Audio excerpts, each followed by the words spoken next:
the reason why I started this room is to have an open discussion. I want to share a couple of things in regards to a methodology of ascertaining an authentic truth, right?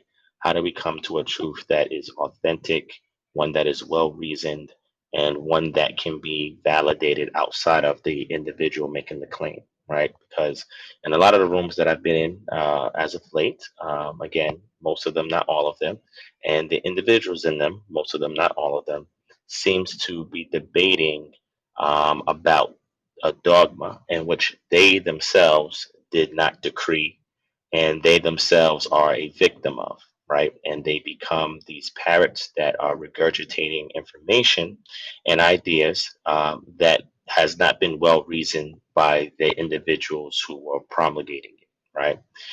So the key thing in regards to dealing with dogma is to understand what it is, to discover its provenance or its origin, and to be able to thoroughly define what that particular dogma is and how it has laid hold of individuals and have driven them to believe certain things and to accept certain things as incontrovertibly true, right? So a dogma is a principle, a set of principles laid down by an authoritative entity, most likely a religious body, as incontrovertibly true, right?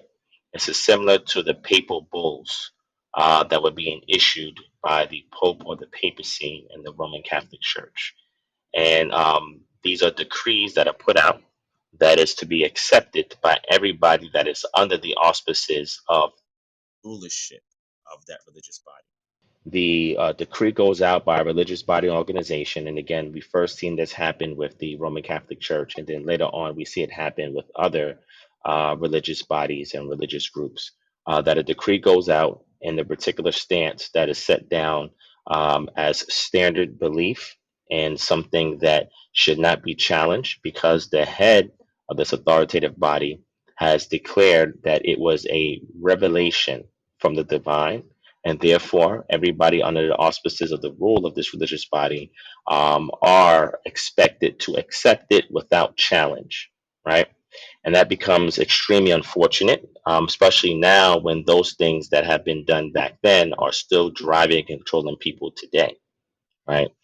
And our person has not taken an eclectic approach to examine the aggregation of various ideas and beliefs and be able to parse them out piece by piece and see where they lead back to, right? And then ask themselves the question of whether or not I should accept this as incontrovertibly true because I'm appealing to the populace, right? I'm appealing to the what's generally accepted, right? Is this what I should be subscribing to or not, right? So I try to lay down these principles of approach before beginning any type of engagement, so we know what is driving our desire to socially engage others, right? And what am I trying to accomplish with this discussion or argument? Is it self-fulfilling? Is it for the edification of others? Is it just because I'm in a bad mood, I want to argue or fight with somebody? Or is it some kind of dogma that has laid hold of my lead, my heart, my mind, the inner part of who I am, and reach down into the crevices of my nefesh or my soul, and has taken root in me, and it is growing forth from me, and everything that I say as a result of the seed that has been planted in me by somebody who received it by somebody else and received it by somebody else. So there's never been an opportunity for me to actually ascertain whether or not what I'm parroting or what I'm saying can be authenticated outside of me, my presuppositions, or what I've been taught or told. Okay, so this is not um, a polemic for somebody to usurp and undermine things that have been handed down to them that can be authenticated, right? It's just that when we are driven to argumentation and debate, right, there has to be a purpose for it, right? There has to be a an achievement that is made when you put forth these propositions, right? So that way, the individuals who are the recipient of the information of what you are saying can digest it, can absorb it, and they themselves can go back outside of you and authenticate what's being said.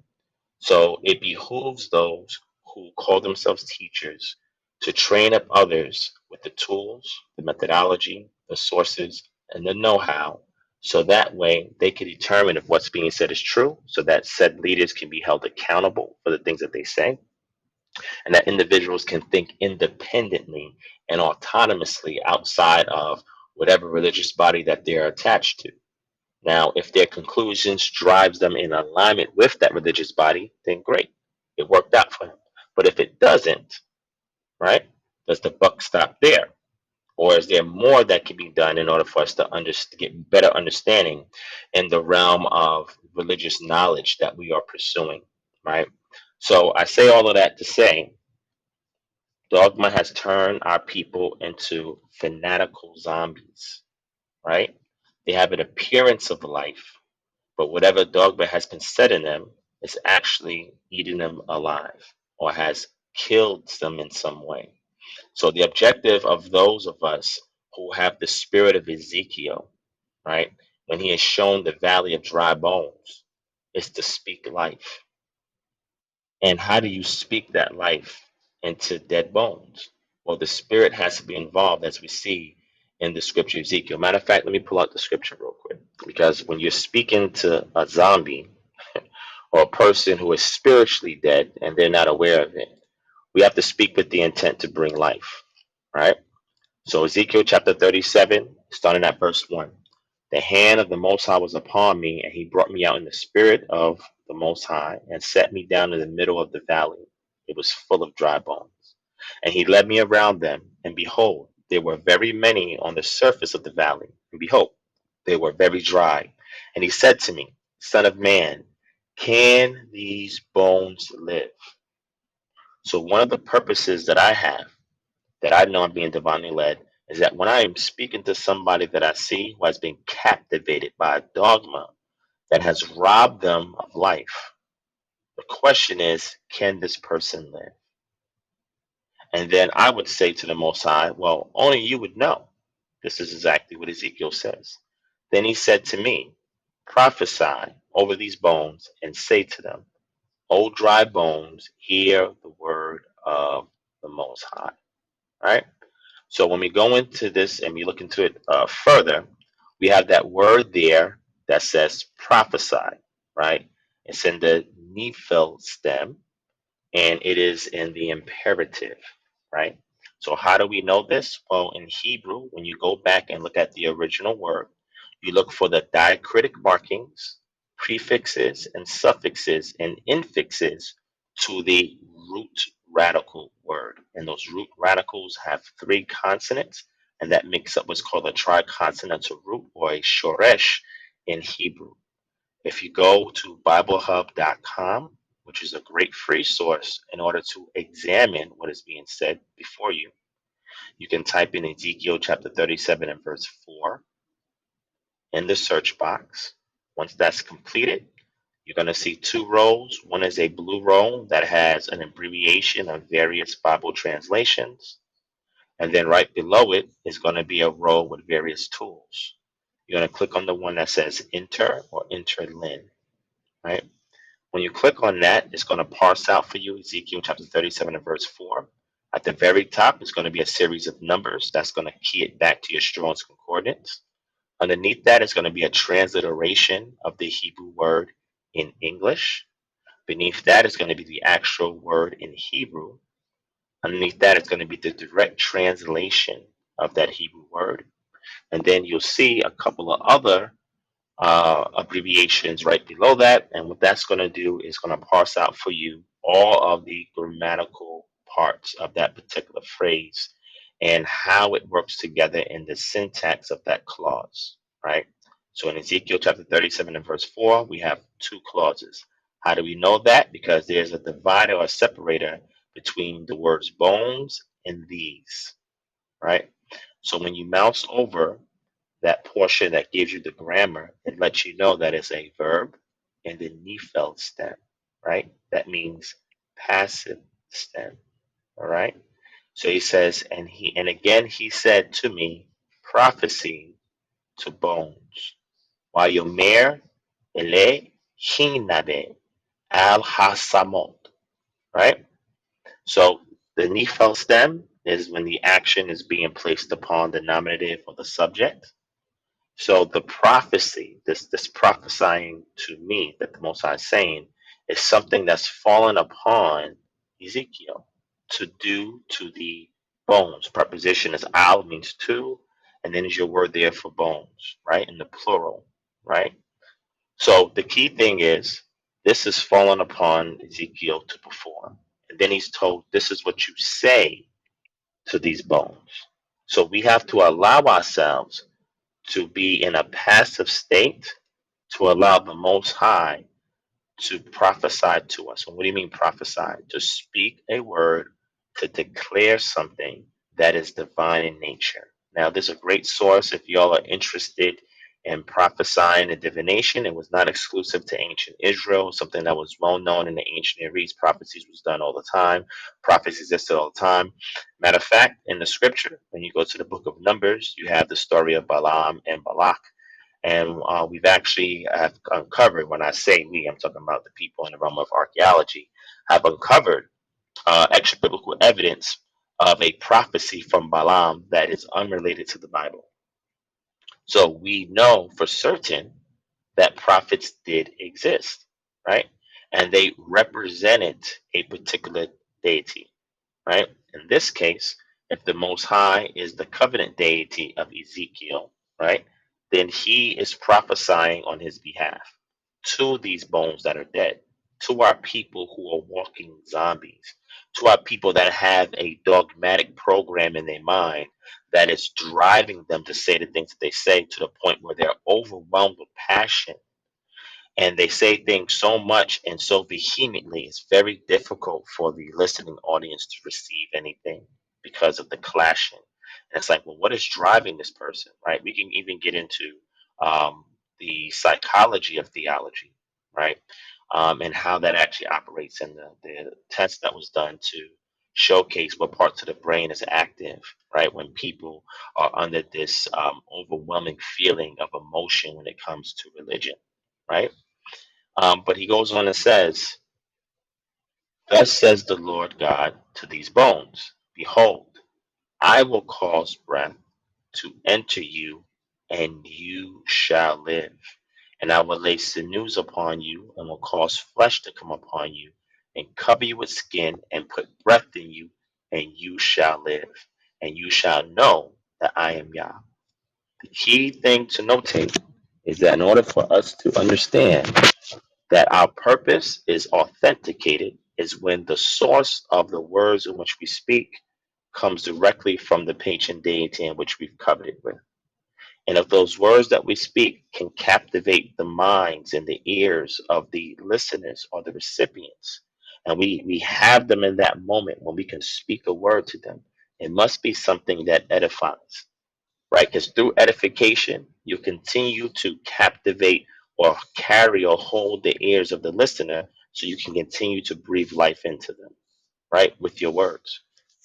So, verse 7 says, so I prophesied as I was commanded. And as I prophesied, there was a sound, and behold, a rattling, and the bones came together, bone to bone, to its bone. And I looked, and behold, there were sinews on them, and flesh had come upon them, and skin had covered them, but there was no breath in them. Then he said to me, watch this, prophecy to the breath.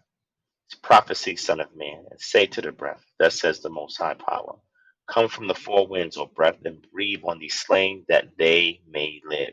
So I prophesied as he commanded, and the breath came into them, and they lived and stood on their feet, an exceedingly great army. Very interesting.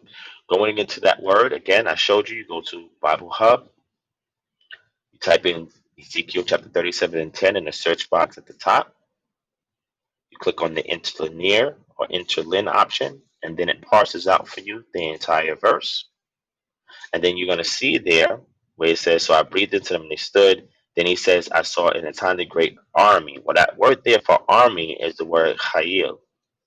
Chayil is also a word that's used for Proverbs 31 woman, chayil ishet.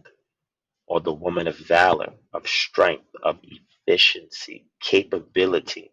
The root word is the word chol, and that means to be firm, to be strong, right? So he's seeing an exceedingly great people who were strong and had valor and that they were firm.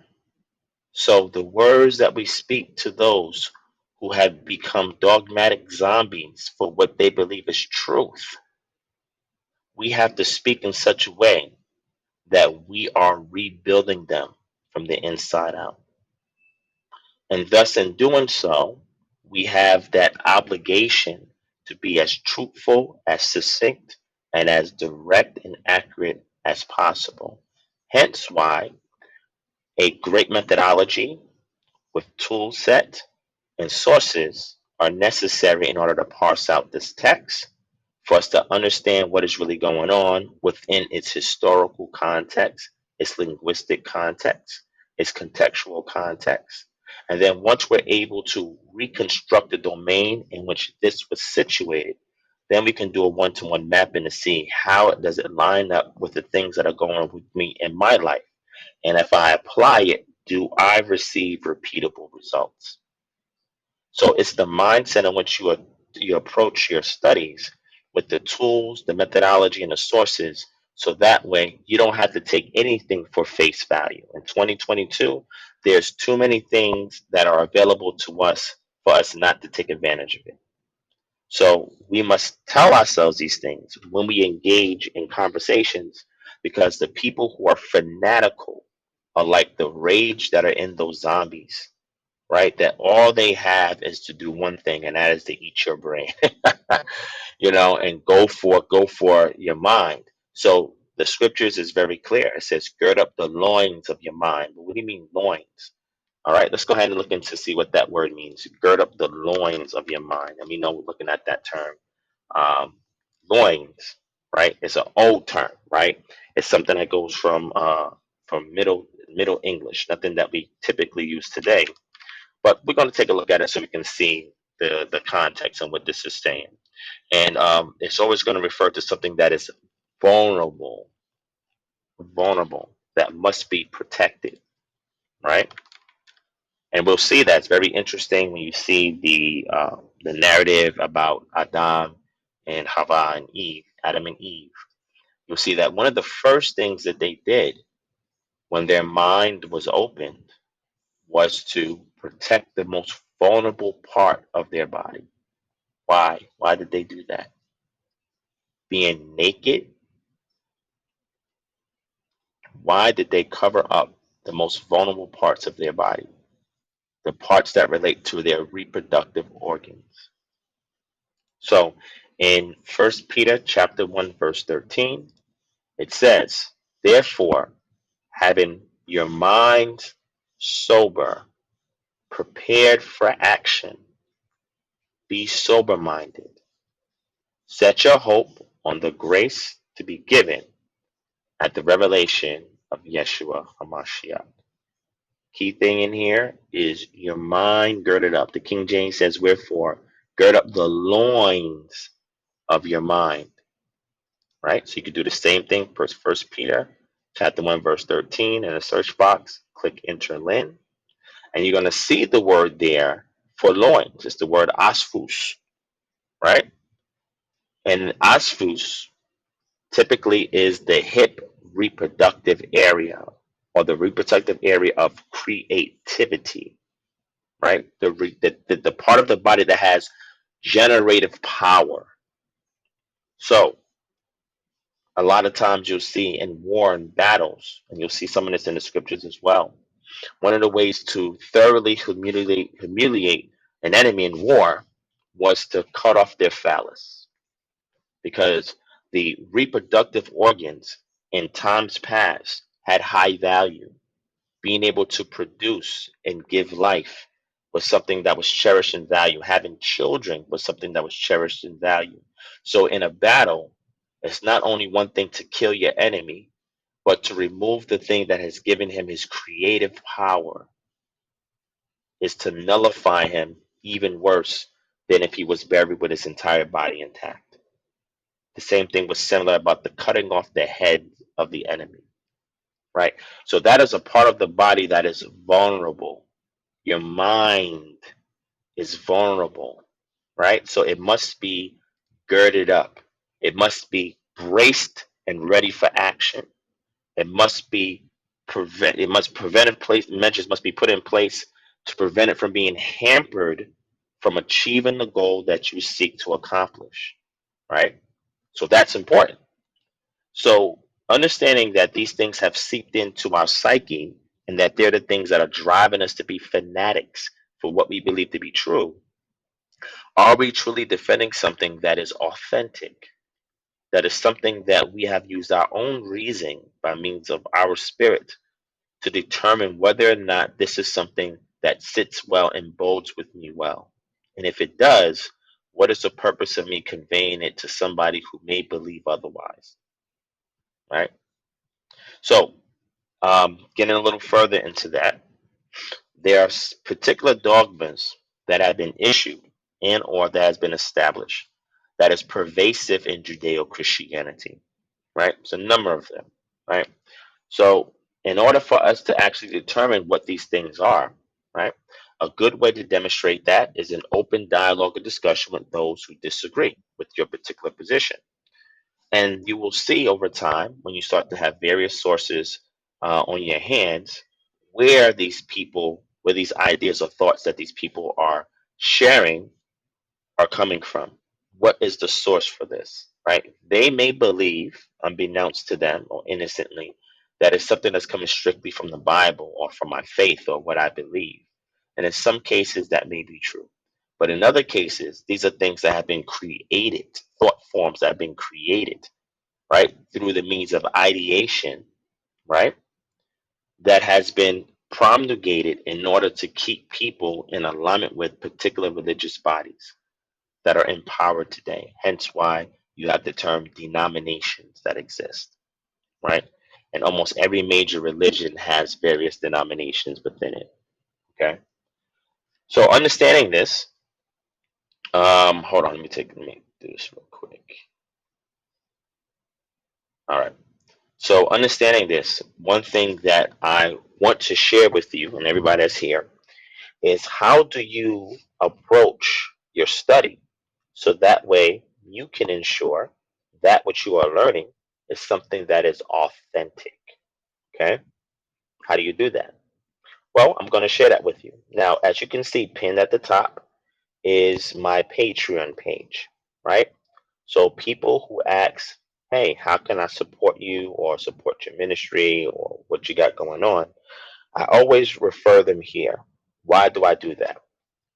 I believe that in any transaction, there should be an exchange of equal value.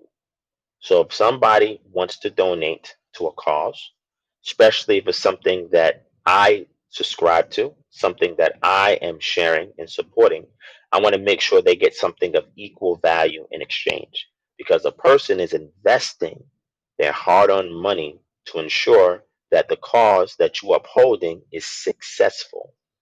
Okay, they are a stakeholder in what you're doing that may eventually be a shareholder, right? If they have equal part in it, which is interesting as well.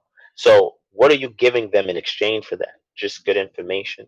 Or are you giving them information that would lead them to self discovery by means of equipping them to ascertain similar truth that you have already discovered as the teacher?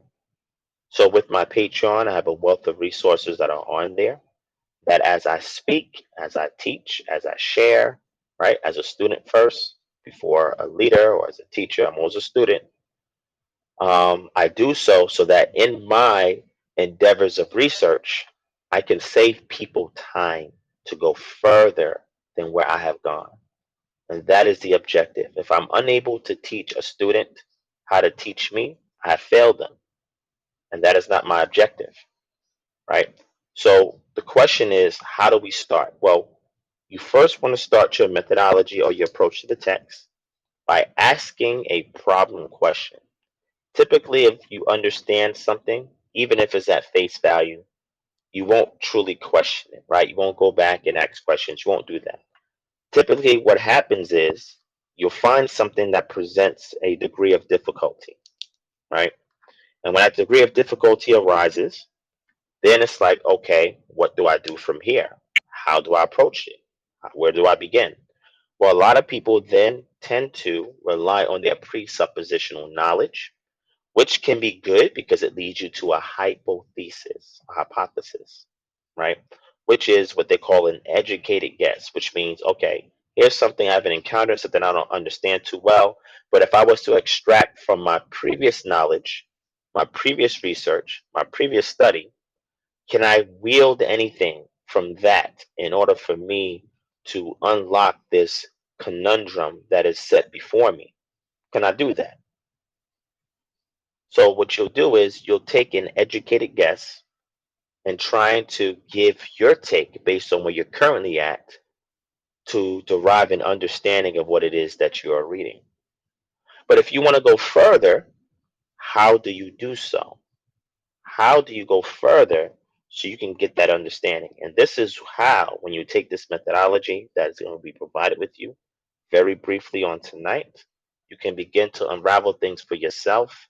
And you'll see that you don't need to be driven by dogma and be so fanatical that sometimes when people are too overly passionate, it is to compensate for things that they lack or to shield the loins of their mind that are vulnerable.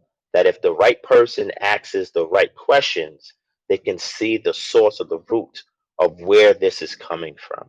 Right? You can get to the agenda of what is being shared or what is being conveyed.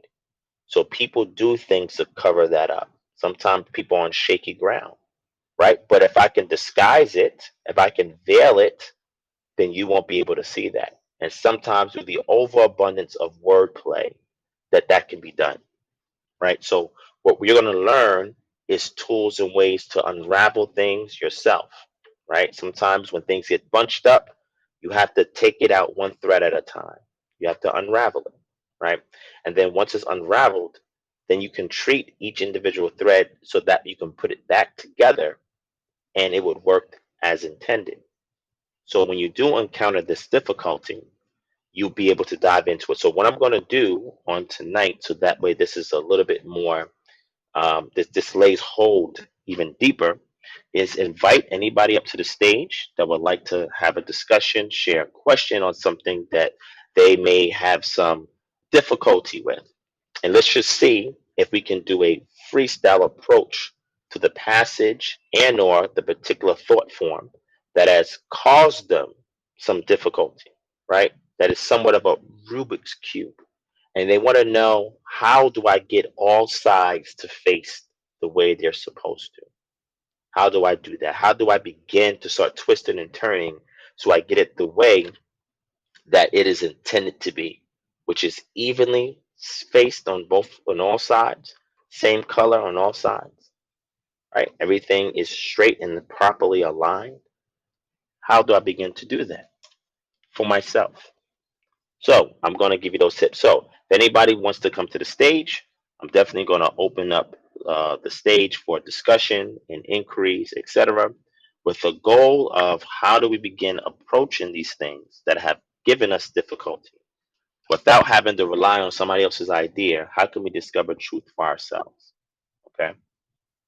All right. So if anybody wants to come to the stage, you can feel free to raise your hand. Hey, shalom, peace, brother Divine Prospect. Good evening to everyone. Wow, I'm surprised I'm the only one that came up top. Me too. But it's typically like that. Typically I'll lay out something and then I'll invite people to the stage and people typically don't come up. But we'll see what happens during the course of the discussion. Shalom to you as well, my brother. Go ahead. You have the floor. Yes, certainly. So, could you repeat the question or the point that you were raising again, please, just Sure, briefly? no problem, my brother. So we are looking at a passage that has brought you some difficulty or an idea, topic, or subject matter that has brought you some difficulty. And we want to start the beginning phases of how to unravel it so that we can properly understand it without having to rely upon some other idea outside of ourselves. Hmm. That is all right, let me think for a couple of seconds. Sure, take your time. If anybody else wants to come to the stage, feel free to raise your hand and I'll bring you up. Yeah, my brother. Take your time. Yeah, I automatically had like a flashcard in my head that, you know, that read mastering myself. So for myself, I'm clean up. Um, I was born and raised in Brooklyn and now reside in Rochester, New York. I'm 46 years of age.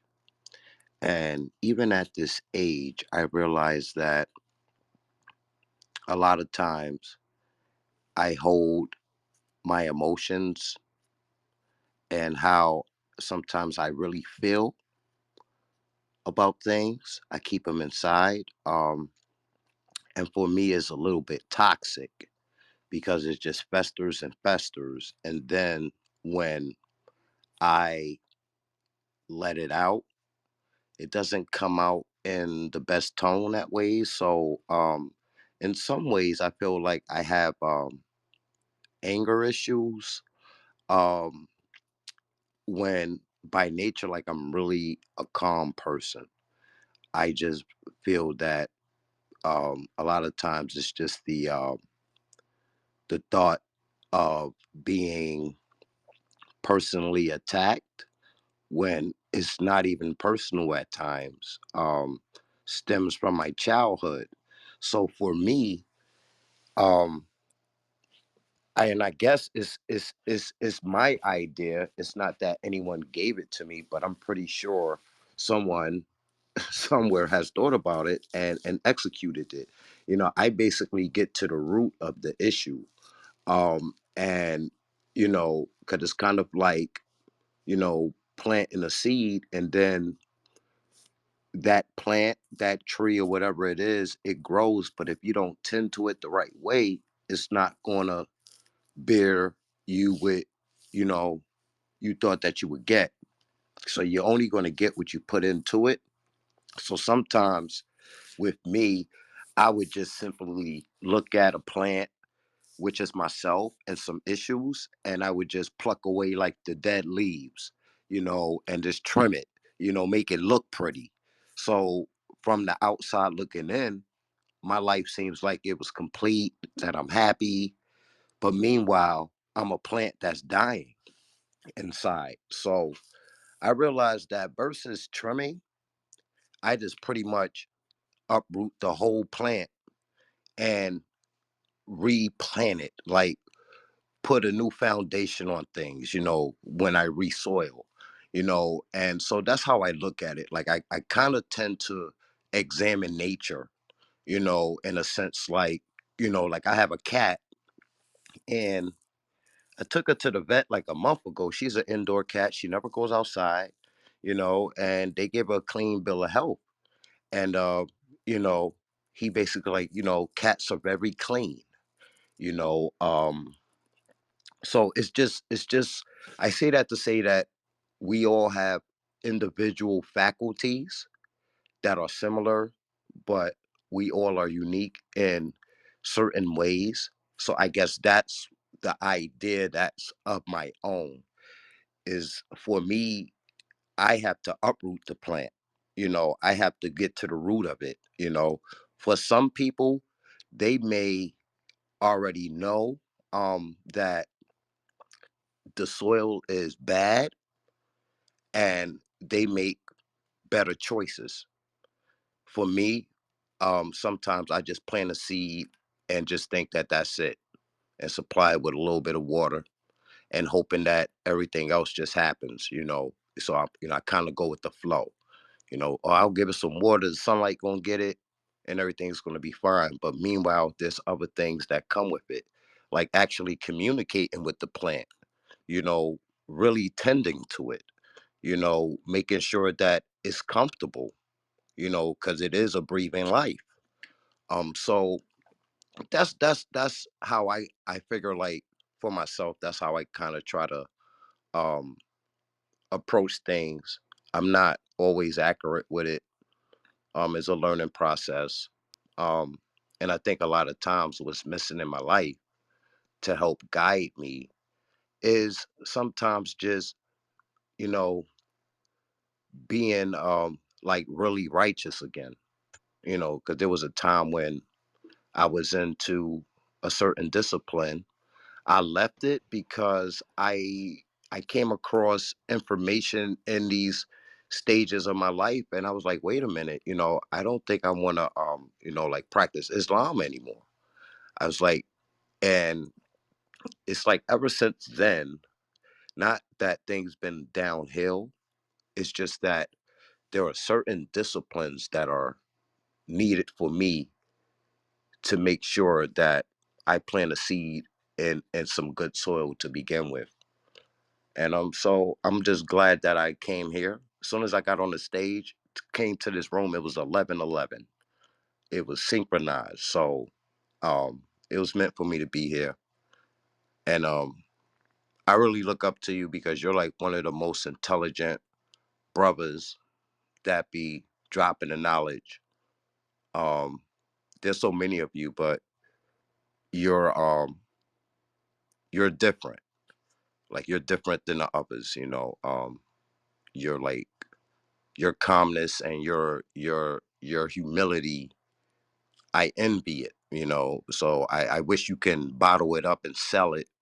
I would definitely buy it. I appreciate that, my brother. And sometimes these sessions, even though it's intended to teach, right, can also be therapy.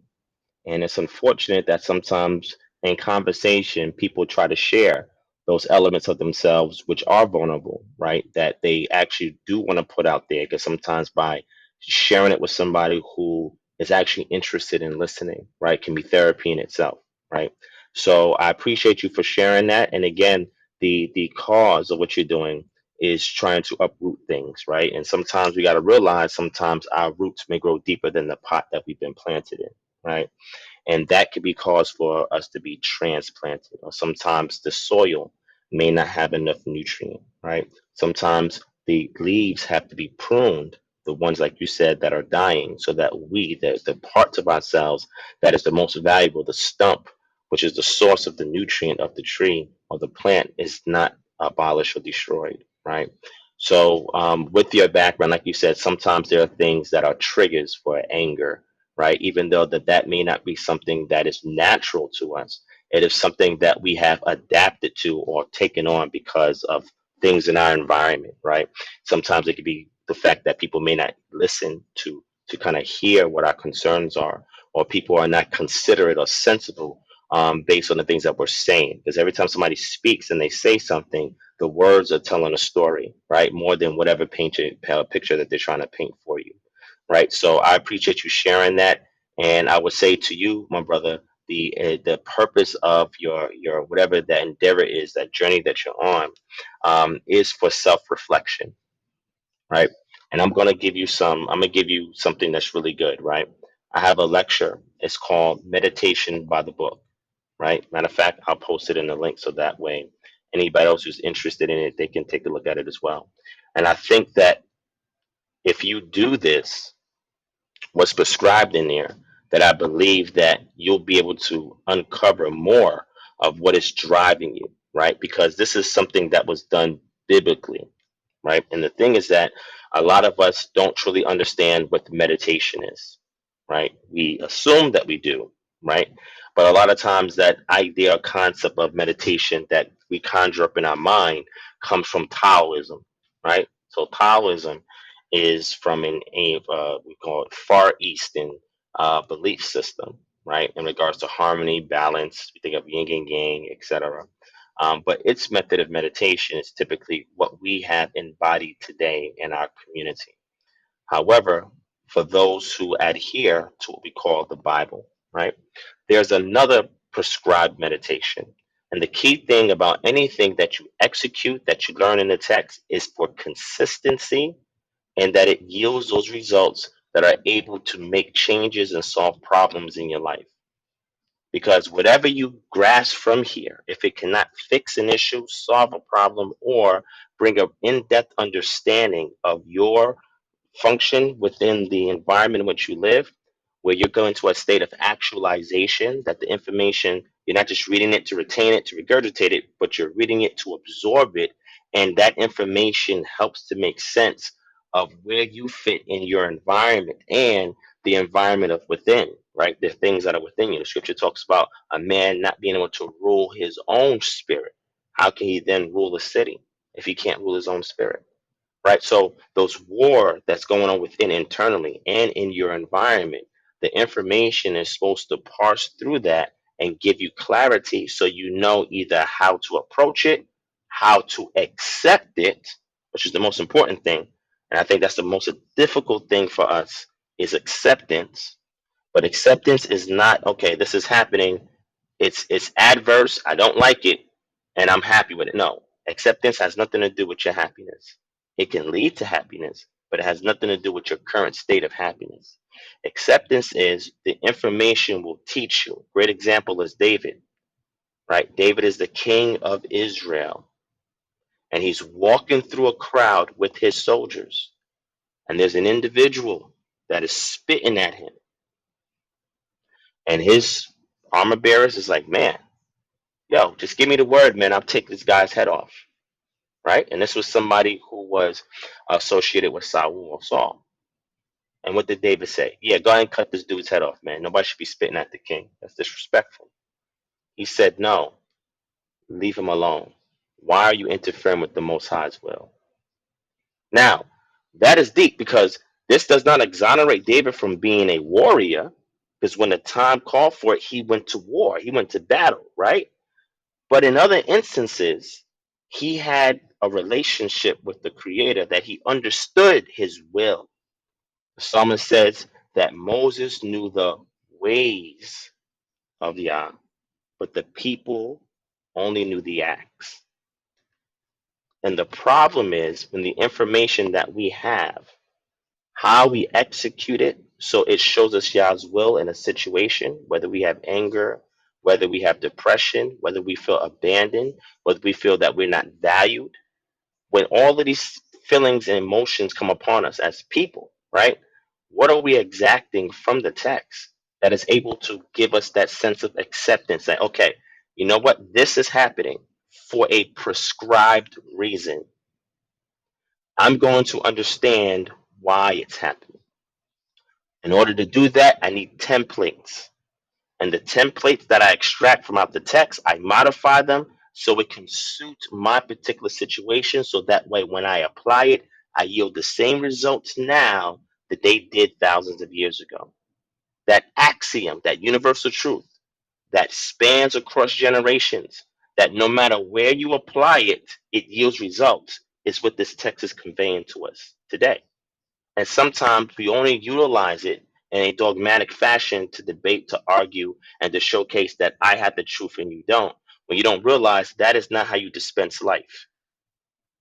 It doesn't come through sharp contention and debate. It comes through the proper application and execution of the information that yields consistent results that brings acceptance to your life so you know how to properly be proactive, not reactive. Proaction means, hey, this happened, so I'm going to calculate my next move. I'm not going to rush or react or respond, but the fact that this has happened, I accepted that this is what it is. I cannot change it. So if I can't change it, why would I allow it to change me for the worse? You cannot allow anything to have dominion over you when Yah is giving you dominion. That's unfathomable. You can't be a child of the Most High if you do not have dominion over a situation. Dominion doesn't always mean full control, but dominion means you know how to take control when things are out of control. You know how to navigate through something so that way you are firm and you are set.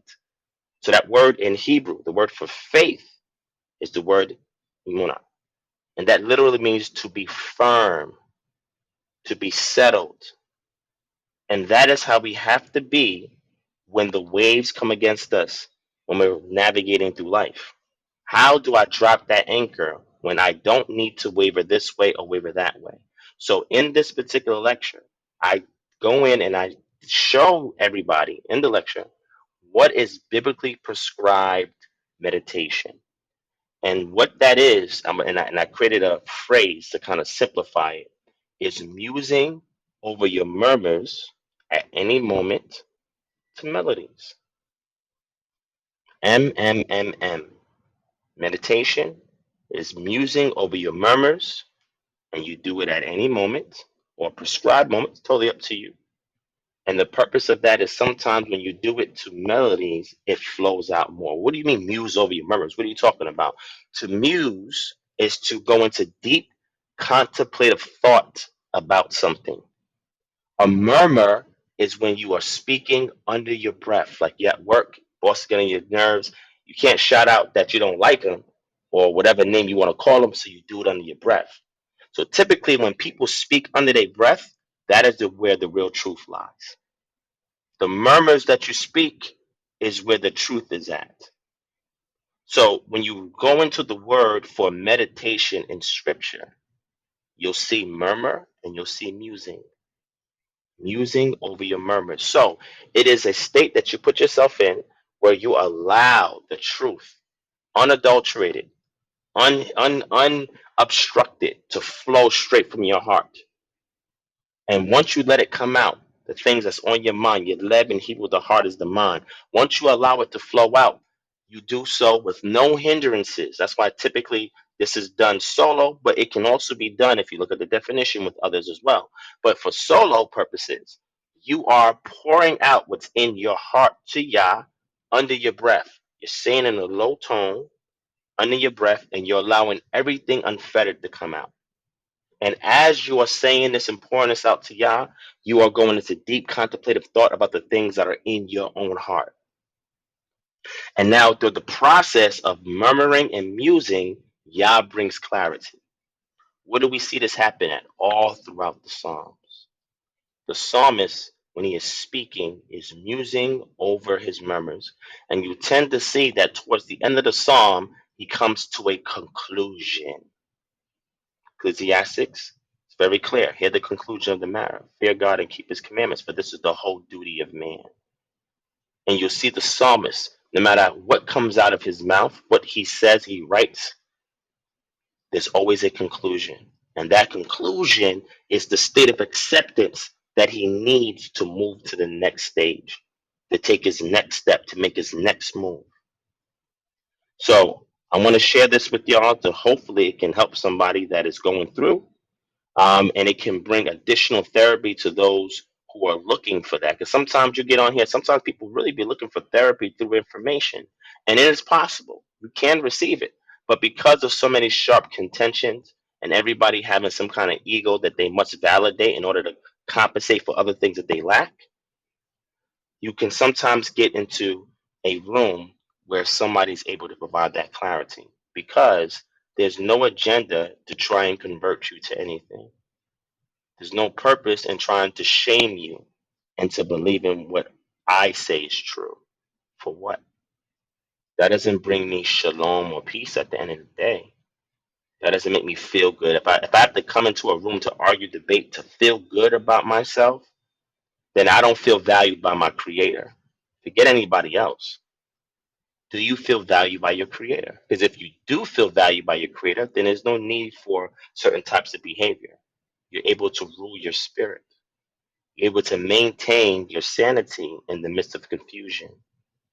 But sometimes a lot of us have not been able to achieve that because that is always a work in progress.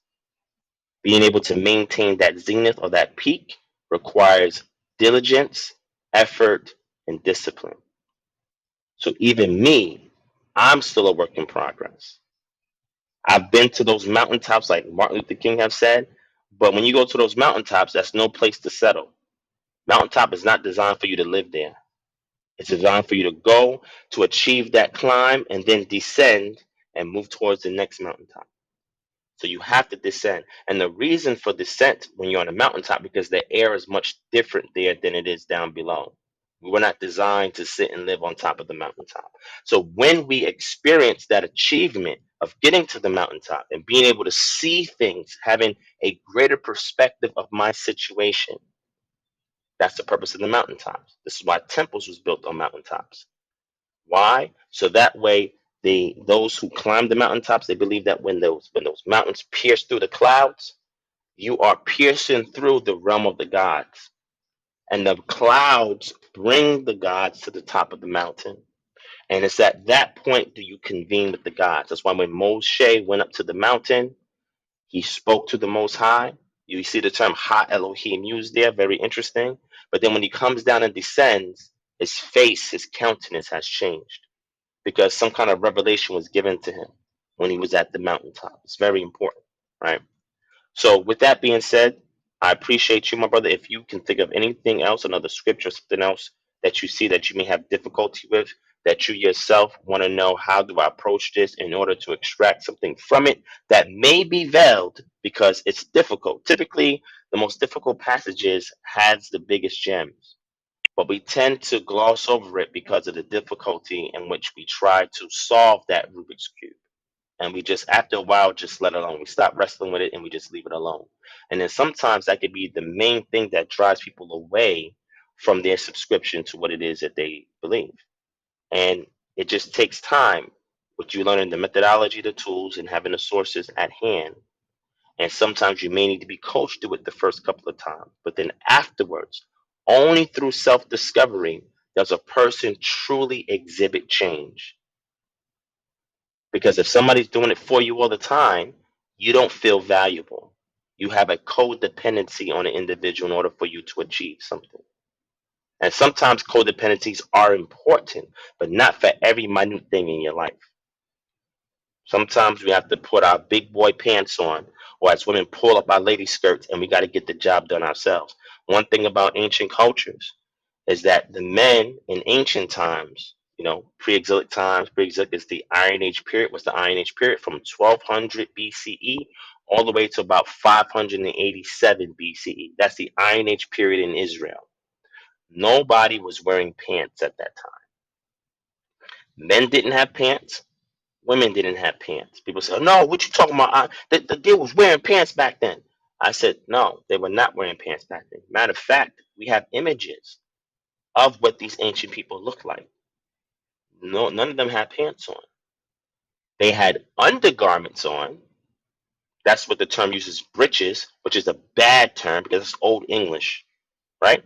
They had undergarments on, specifically the priests in Vayikra, Leviticus, they had the undergarments on, right? To protect their private parts, which are vulnerable, because if that was to touch anything, it would taint things in the tabernacle and or the temple, right?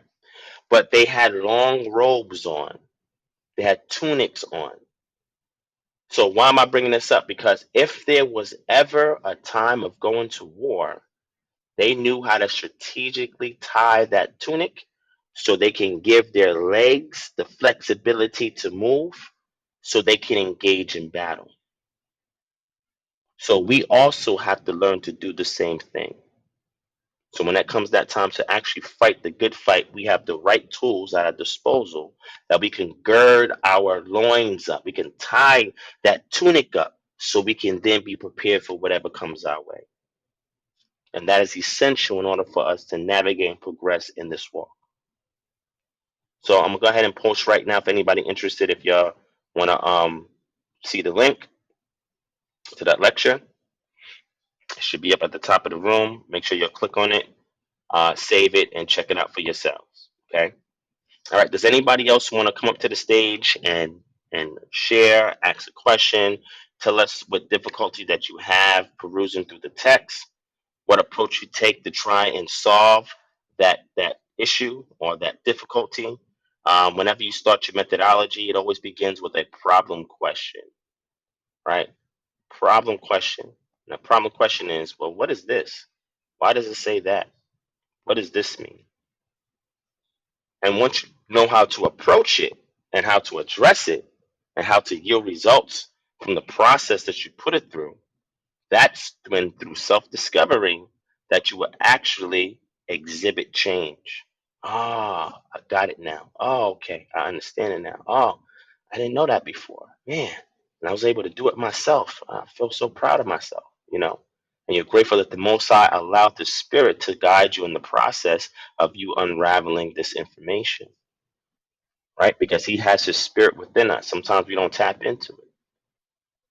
So once we do our part, He steps in and do the rest. A great example of that is the book of Nehemiah chapter 1, or Nehemiah chapter 1.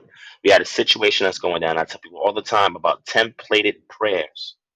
What is a template prayer? You go into the text and you look at somebody praying, because we always think we know what prayer is, but most people don't know what prayer is. They don't know how to do it effectively and yield the results that they're looking for, right? But if you have a templated prayer, what you're doing is you're examining the situation that caused the individual to put an appeal before a superior, and they're asking the superior to intervene in the situation so they can divert them away from the adverse situation in which they are captivated. It's the same situation if you go to court and you've been summoned to go to court, right? And you committed a crime, or maybe unbeknownst to you committed a crime. You got arrested. In the process of getting arrested, the police officer beat you up, assaulted you. When we go to the lower courts, they're going to deal with the facts of the case, right? Facts of the case is, did you commit the crime, et cetera, A, B, and C. But the thing is that, hey, look, what happened in regards to what I did was very petty. These were the circumstances for it, but my rights were violated. I felt violated. I felt like I wasn't given my sense of justice. How do I appeal this? What are the rules and how I function within the appellate court system? How do I have to present my appeal? What does the process look like? So in certain prayers, individuals understood the formula in order to yield results. But there's a difference between asking for a sign and praying for an appeal. Here's a difference in the book of Nehemiah. Nehemiah was not asking for anything supernatural. The situation was he was told by his brethren in the city that we are having difficulty accomplishing a mission that Yah has sent us to do. So Nehemiah, being a man that was in a very prominent position in the Babylonian, the Persian Empire at the time, he prayed a prayer. We can go to Nehemiah chapter 1, right? And this is how you template prayer from the scripture to modify it so it can yield the results that you're looking for. Being able to execute the information that you're coming across so that you can yield repeatable results, not this hit and miss. Too many people are praying, getting hit and miss, don't understand what's going on. So, well, the Lord must be working in mysterious ways. No, no, no, no. You're not applying the formula correctly. That's why it's not working. So, in Nehemiah chapter 1, it starts at verse 1. It says, the words of Nehemiah, the son of Hakaliah. Now it happened in the month of Kislev, in the 20th year, as I was in Susa, the citadel. Then Hanani, one of my brothers, came with certain men of Yehuda, and I asked him concerning the Yahudim who escaped, who had survived the exile, and concerning Jerusalem. And they said to me, the remnant there in the province who have survived the exile is in great trouble and shame. The wall of Jerusalem is broken down, and its gates are destroyed by fire. That is the context. And then he opens up for prayer. As soon as I heard these words, I sat down, wept, and mourned for days, and continued fasting and praying before the God of heaven. So he sat down, he wept, he mourned for days, he fasted, then he prayed. That's a whole process. People just jumping right into prayer. Whoa, slow down. Slow down. You want these results and you just jumping right into it? Wait, just slow down for a second. And then he goes in with his appeal. How do I put up an appeal so that the God of heaven, the text says, will hear what I'm saying and he will enable me to perform what I'm asking him to do? That's the thing. See, people miss that part, but we're going to get into that a little bit. But I'm just going to read a little bit of this prayer so people can understand how their prayer should be fashioned through this template. The first thing he says is he gives praise to Yah, the great and awesome God who keeps covenant and steadfast love with those who love him and keep his commandments. The first thing you do when you open up this appeal, you must give praise. You must give honor to this deity as a superior. In ancient times, whenever a subordinate would come to a king, he would prostrate and bow down before him and say, "My master, what am I to you but a dog? Please hear the words of your servant." That's humiliating yourself. But that was traditional custom and protocol when you approach the king. And some of y'all may have seen this in movies too. They bow before the king before they talk. So when we go before the awesome and great power, the sustainer of the universe, the one who keeps his covenant and steadfast love with those who what? Love him and keep his commandments. That's all your prerequisites before he even asks for anything. This is the process. So when there's a situation where you have family members or friends that are in trouble because they are unable to accomplish a goal that we know is the will of Yah, they're having difficulty. It's coming against all types of attacks. How do you begin it? Well, this is how you put your appeal before Yah. And then after you do that, he says, "Let your ear be attentive and your eyes open to hear the appeal of your servant that I now appeal before you day and night for the people of Israel, your servants." Number two, confessing the sins of the people. Are we doing that when we're asking for Yah to? Oh no, we probably don't do that. "Which we have sinned against you, even I and my father's house." Do we tell the Most High to forgive the sins of our fathers and our mothers, and our grandparents and ancestors? Because they, through their actions, may have created the situation for us. They may have epigenetically transformed our environment based on their upbringing of us that has caused this difficulty for us to kind of jump over or leap over. That their circumstances have now become ours. Their sins have now become ours. Their troubles, their worries, their fears, their hindrances have now become ours. So we must ask the Most High to also forgive the sins of our ancestors. And we must admit what it is. We've lived with our parents and our grandparents. We know some things they do, they ain't right. But when we go to prayer to the Most High, do we tell him, "Listen, my parents are not keeping the commandments. Listen, my mother, she slipped up and she was on drugs. My dad was abusive." Do we pull these things up and we tell Yah, "Yah, forgive them. These are the acts that they have performed. Forgive us. Forgive them."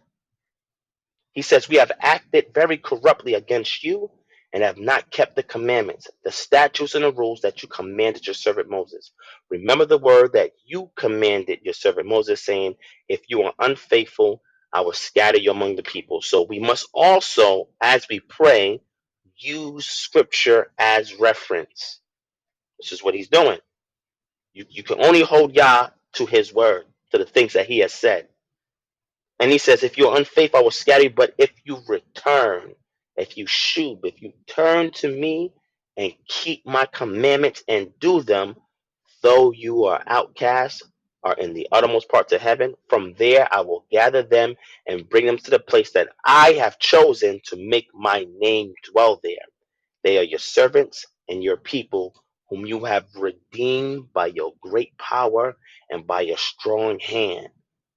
O Lord," or Adonai, "let your ear be attentive to the prayer of your servant and to the prayers of your servants who delight to fear, reverence your reputation, and give success to your servant today. And what? Grant him mercy in the sight of this man." So once we look at our situation, we template, we put out all the major parts of this appeal, and we modify it according to our circumstances situation.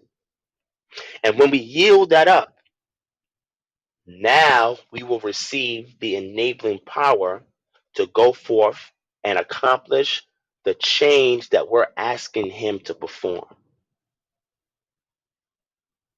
This is templated prayer. And if you get into the habit of being able to parse out all the various prayers that were successful, and some people prayed and get no answers, but that were successful, analyzing the circumstance and the situation and the environment, understanding the mindset of the individual praying, understanding the purpose of what the appeal was catering to, and we see that as a template and we apply it in parts of our life, we can yield consistent results. Sometimes the biggest hindrance from change is ourselves and our lack of humility, is ourselves and our lack of patience, discipline. Everything needs to be microwaved in a society, and we want our results microwaved as well. It doesn't work that way. It's always a process. Because when you put the process behind the efforts that you do, guess what? There's a reward center in your mind that lights up when you put effort and you receive the results that you intend when you approach the challenge that's at hand. Ancient man, before all these modern conveniences, had to hunt for his food, had to grow his food. You know how much skill it takes to acquire food? Whether you're an agriculturalist, you're a hunter, gatherer, or whether you're a pastoralist, it takes effort. Sometimes for them it's an all-day process. Sometimes it's a several-day process. It's an hours-long process. But if you don't do it, guess what? You don't eat. But when you're able to accomplish it, and after you put the effort in and you receive that reward center lights up, and then you have that gratitude for the enabling power that you had to draw upon to complete that task. It transformed the entire situation. That means you know in order to get results, you must put forth effort. You're not waiting for something to be handed to you on a silver platter. So, with that being said, the floor is still open. If anybody else wants to come on up, you can come on up. And if you have a question in regards to a difficult passage, a topic, subject matter as it pertains to your scriptural studies, and want to know the best way to approach it to yield repeatable results, definitely share it with us. Let us know how you've approached it, went about it, and let's work together so that way we can see if we can make more headway than you were able to do solo by yourself. Shalom, Divine. Shalom, my brother. I definitely appreciate your wisdom and intelligence. Um, I've been kind of following you probably for the past, I don't know, 3 or 4 years. Um, and I heard you last night. You gave a great body bag with that. I think it was Psalm 132 Yep. for the virgin birth. Yeah, Psalm 132 and First Kings 2. Yeah. So I wasn't I was thinking more along the lines of the dogma. Um, I wanted to ask you, pick your brain on the Portuguese, Spaniard expulsion, because I heard you mention edicts, and I don't, a lot of people don't know what an edict is, and I was just wondering if you had some resources that would provide, a little more. I used to have some of that stuff, but I can't find it. So just wonder if you had any resources on um, the papal bulls and edicts for when um, a lot of so-called, some of our people were in actual Portugal and Spain before the expulsion, where the Pope actually said, basically put these people in slavery. Just wonder if you had any resources on that. Yeah, that's an excellent question, and there's great ways to take a look at that. Now, if you're interested in the Papal Nuncio, right? That's what the Portuguese ambassador. Actually, let me read from a source. Hold on, let me pull it up. And for the record, just for the audience who's listening, a lot of these sources that I'm going to pull, I have them available on my Patreon that you can actually check out for yourself. All right, and my Patreon is almost 700 posts that I put on there. I have over 300 and something books on there. I have over 50 something articles on there. And then I have other exclusive content that I've shared, I've created, I've put together. I even give you access to paid websites to draw information that I myself am subscribed to and I extend to you. I have Bible study software on there that you can get paid access just for being a subscriber, etc. So anything that you may hear me use as a source, if I don't put it up in the link, but I mention it, you can always go and support my Patreon and get access to it by just typing it in the search box, and you can see it for yourself. So just have a pen and paper handy as I speak, because you want to write down certain things. And again, if I don't share it on here, it will be on my Patreon. Okay. So there's one major source that you can get this from as well. Interestingly enough, it's Vatican.va. And on there, they give you what their different edicts or decrees are. So pretty much a decree, if you want to understand what a decree is, very simply put, in ancient times, is things that kings would do. Because the papacy or the pope, he is the vicar of Christ on the earth, the representation of Christ on the earth. He has actually taken the role from the Roman emperor, right? So he is the embodied ruler by divine right here on the earth. Okay. So by that, kings in times past would give a decree. A decree is a statement that the king puts forth, and we can see that also happen in the book of Esther, right? Esther and Mordecai with the Persian king. But it's a decree that is put forth that, hey, I want this to happen. I want this to be accomplished. And once it's put forth by the king, it must be executed. The only person that can overturn that is the king himself. Nobody else can overturn that. So edicts take the force of a decree, but it's something that is documented to occur or to be accomplished, right? And sometimes edicts supersede decrees because edicts are not just executed or effective during the reign of the king, it continues on even after the king is no longer here, right? So, to give a proper definition, it is an official order or proclamation issued by a person, an authoritative figure, or a political or religious body. All right. So let's go ahead and look at this source. So I put the source up top. We're going to read this together. All right. So that we can go through it and we can see what's going on. Okay. And one of the ways that you can validate that a source is authentic and not just Joe Blow who's online and trying to get you to believe something is a method for evaluating sources called the CRAP method. CRAAP. It's an acronym. C is for currency, the timeliness of the information. R is the relevance, how the information fits your needs. A is the authority, the source of the information. The other A is for accuracy, reliability, and correctness of the info. And P is the purpose, the reason the info exists. And I break all of this down also on my Patreon as well. But this is the method that you utilize in order to authenticate a source. One of the sources in regards to web information that is generally accepted to be authentic is a .gov source. And as you can see from the link that I gave you, it's from a .gov source. So it would be very difficult for somebody to refute the information on the site because typically .gov sources, they have a team of researchers that vet information before it is published, because if they put forth wrong or incorrect information as a government, they can be held accountable, as opposed to some random Joe Blow in his mom's basement using VPN to put up websites so you can't figure out who he is. Different. So here it says AD 1493, the Pope asserts rights to colonize, convert, and enslave.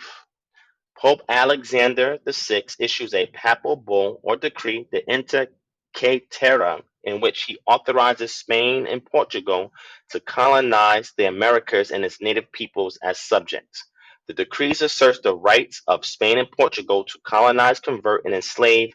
It also justifies the enslavement of Africans. Now, this happened the year after 1492. We're going to get into 1492 in 1 second.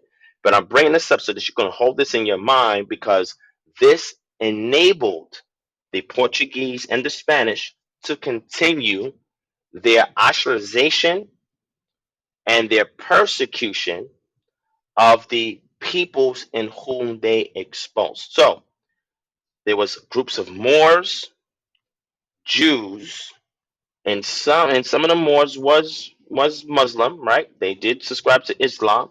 Some Moors were Jews, and some there were some Jews there, right? So these were people of color, okay, that had a particular disposition. And during the time period in which these states that was in Europe at the time were breaking free of the papacy, you'll see that Portugal and Spain continued to enforce a lot of the decrees and edicts that came forth from the Pope. They were like the favorite. The Pope loved these guys, right? That term Dominican, I don't know a lot of you even know what that is. Y'all know what Dominicans are? These are entities that were religious zealots. They're not your peoples that you think are indigenous on the island of Dominican Republic. No, y'all don't even know what a Dominican Republic is and why the people settled in that area. That's another conversation altogether. But the persecution of people who were Jews, identified as Jews of color, they were exposed. So now let's get to the expulsion, the papal bull or the decree, the Inter Caetera, and then the Inquisition. Once you see these things happen in 1492, 1493, and 1497, then you'll be able to understand why our people in those regions were being persecuted. It's very interesting when we get into it. So hold that. Let me get you the next uh, source that deals with the expulsion. Why Ferdinand and them, why they kicked these Jews out, right? What was the real reason why they kicked these Jews out? And then what led to the Inquisition that followed the years after this papal bull was placed out? Okay, let me pull up the next source. Another authenticated source for information on the web is a .edu because they are also held to the same criteria of accountability for the information that they put forth. Okay, and again, this is us applying what we call the crap test. All right, so I'm going to read you something from an edu, right? And then from there, I'm going to read you something a little further from another site that opens it up a little more. Okay, so this is from Georgia Southern University from their honors college, and this is one of their thesis papers that was released. Okay, and in this particular thesis paper, the individual's name is Michelina Restaino, and she wrote an article about the 1492 Jewish expulsion from Spain, how identity politics and economics converged. Okay, I'm gonna read you the abstract of her thesis paper, and it says in 1492, after Queen Isabella and King Ferdinand defeated the last Muslim stronghold on the Iberian Peninsula, Iberia being the peninsula that consists of modern day Spain and Portugal, they presented the Jewish community throughout their kingdoms with a choice: leaving or converting to Catholicism. The Spanish kingdoms have been anti-Jewish for centuries. Watch this, forcing the creation of ghettos. Did y'all think the ghettos was started when Hitler and them was persecuting the? Oh, no, no, no, no, no, no. Ghettos Uh, existed way before that. Y'all think ghettos was just in the hood where you from? You think they call it ghetto just by accident? Let's just call this place a ghetto. No, no, no. Y'all don't understand what's really going on. But let's look at history for a second, right? The use of identifying clothing, etc., in an effort to isolate the other Jews, watch this, who unsuccessfully sought peaceful coexistence. Those who did not accept expulsion but converted were the subject of further prejudice stemming from a belief that Jewish blood was tainted and that conversions were undertaken for financial gain. The government's dramatic action of banishment seemed more appropriate towards the nonconformist Muslim community rather than the Jewish community. Okay, and this is what the modern nomenclature by calling them Jewish, right? But we're going to reserve that. Let's keep going. The economic reasons behind why the Jews was targeted were the following. First, medieval Spanish Jews emphasized education, which led to better paying professional occupations. Are y'all hearing this? Typically, when you hear about this, you don't get these details, but let's keep going. Second, Jews held positions in banking or commerce and were subject to fewer regulations involving loans. Why? Because during this time, Jews were able to transverse Christian and Muslim territories and conduct trade without sanctions, without giving tribute, because they were able to go to both places. The common denominator was that they were neither Christians nor Muslims. However, their faith is subscribed to by both Christians and Muslims. That's the theological justification for why they can transverse and be able to commit commerce. But what they were trying to do was establish structured education to lead to better paying professionals. Now, you got to remember, at this time, you got these European states that are breaking away from the Roman Catholic Church. It's vice grip that has had on it for a long period of time. Okay, and in doing so, these states have to seek a means for sustaining themselves outside the codependency of the Roman Catholic Church. So, what Jews thought during that time, our people who lived in these regions, they said, wait a second, if we establish a standardized education, then it doesn't matter what happens around us, that we will be owed what we ask for. Whatever we give will be owed it. So when you have a state that's breaking away from the vice grip of another entity that has stunted their economic growth, and then you are a minority amongst that state that is emphasizing education and finding a way to educate your own people, so that way your community continue to thrive, you become a threat. We have to get you up out of here. So it says here, second, Jews held a position in commerce and were subject to fewer regulations involving loans, and Spanish Catholics believed that the Jews had too much economic influence over the kingdoms, and this resentment, combined with religious prejudice, led to the expulsion. Okay, so what I'm going to do for y'all here, I'm going to give you the link to this as well, so you can read the rest of this paper. And again, like I said, if I say anything and I miss sharing it, just write it down. You can always go back to my Patreon. You can sign up, and you can be able to check it out for yourself, right? So I'm gonna put it up here, and I'm gonna give this to y'all. It's an excellent paper that goes in depth in regards to the subject matter. And hold on, let me pull this in. And it's about 46 pages, so it's a very short read to kind of give you the meat of it without all the nuanced details, right? Also got a great book on this as well if y'all are interested, and just remind me towards the end, and I'll share it. Now, the last thing, right? After I share this link, is going into the Inquisition, okay? And who were the victims of the Inquisition? Right? Sometimes they will have you believe that the victims were only these Christians that did not want to confess a particular faith. No, no, no, no, no, no. It wasn't just isolated to that. But this is a way that they can distract you away from everything that was taking place at that time. Right? Same way that's happened to our people of color here in America. Sounds similar to what's going on right there. Education, and we can remove you from establishing your own autonomous education, right? Then we will continue to exert control over you. But the moment that you're able to educate yourself, you become self-governing, you become self-sustainable. You're able to keep all the resources within your community and learn how to execute it in order to benefit your own people. That is a threat. And if you look throughout history, that was one of the most dangerous things, is to acquire knowledge, standardize it, and to empower your own ethnic group with that information. So this is another article. This is chapter 3 of a book. I'll post it for y'all from the D. Grutar publishing from Harvard University Press, called The Marranos and Crypto Judaism. And they mentioned the Inquisition, right? I'm gonna read this to you real quick, and then I'll share the link, right? So it says the Inquisition was established in Castile by the bull of 1 November 1478, which Pope Sixtus IV addressed to the Spanish monarchs Ferdinand and Isabella. The papal statement referred to the number of those who, despite regeneration in Christ through the holy water of baptism, have by their own will returned secretly, what? to the practice of Jewish superstition. Such people, it declared, incurred the penalty of heresy, and by reason of their crimes and the tolerance extended them, afflicted the land with innumerable evils.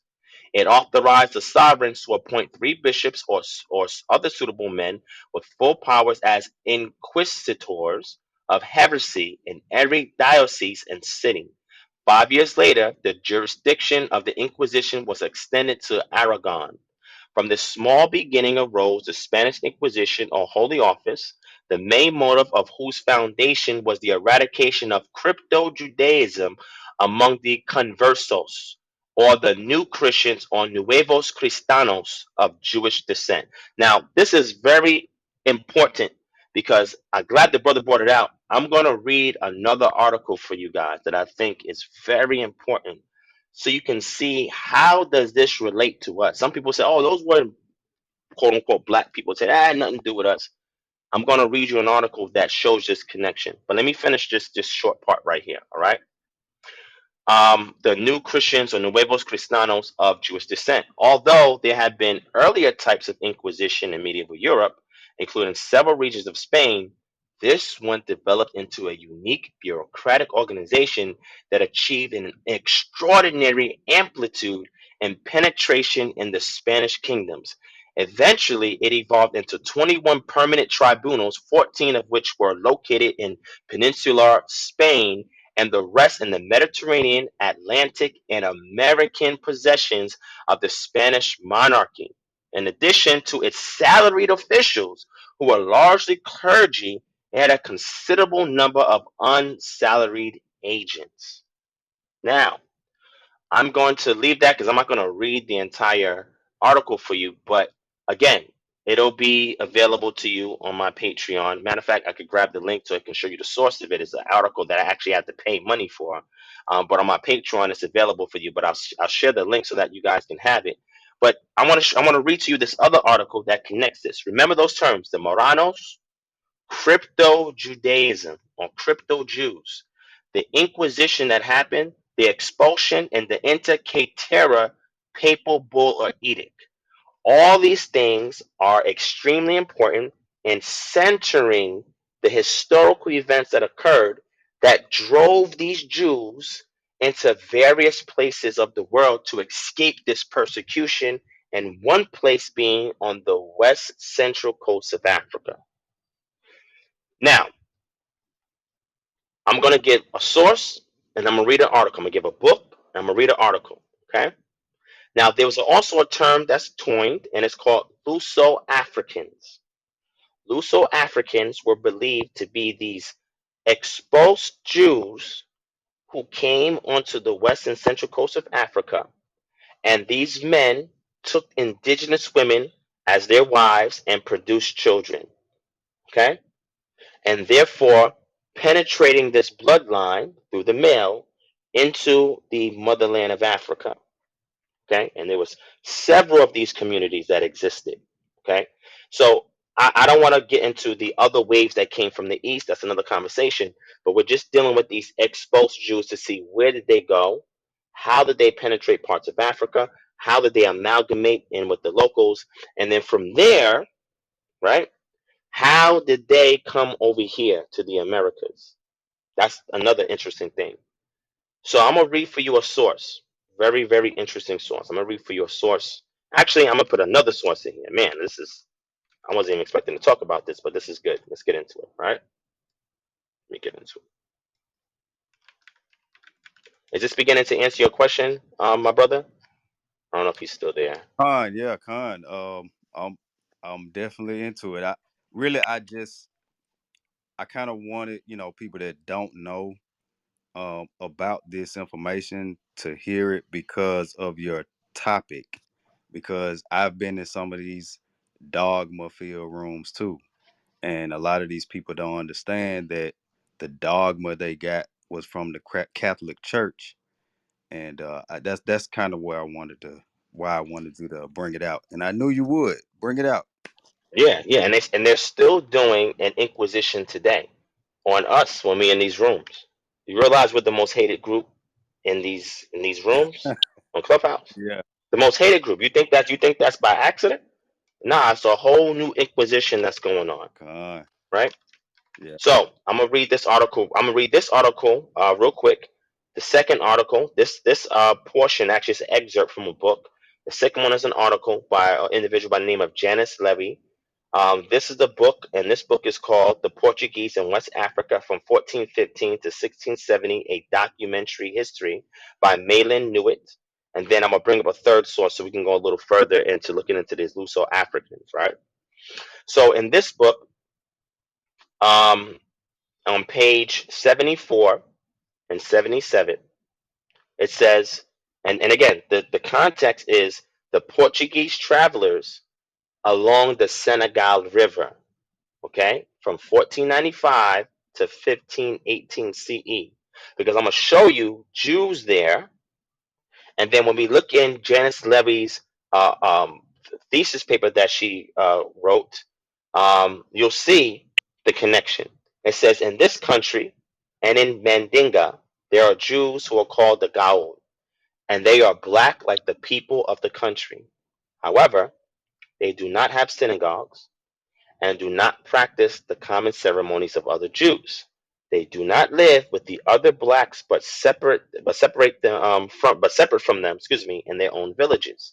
These Gayul are usually jesters and singers and play on viols and cavacos. And because they do not dare to enter the villages, they take up a position behind the houses of the lords of the village, and at daybreak they sing his praises until he orders them to be given a ration of millet, and then they go away. And when the Lord leaves his house, these Jews go in front of him singing and calling out their jest.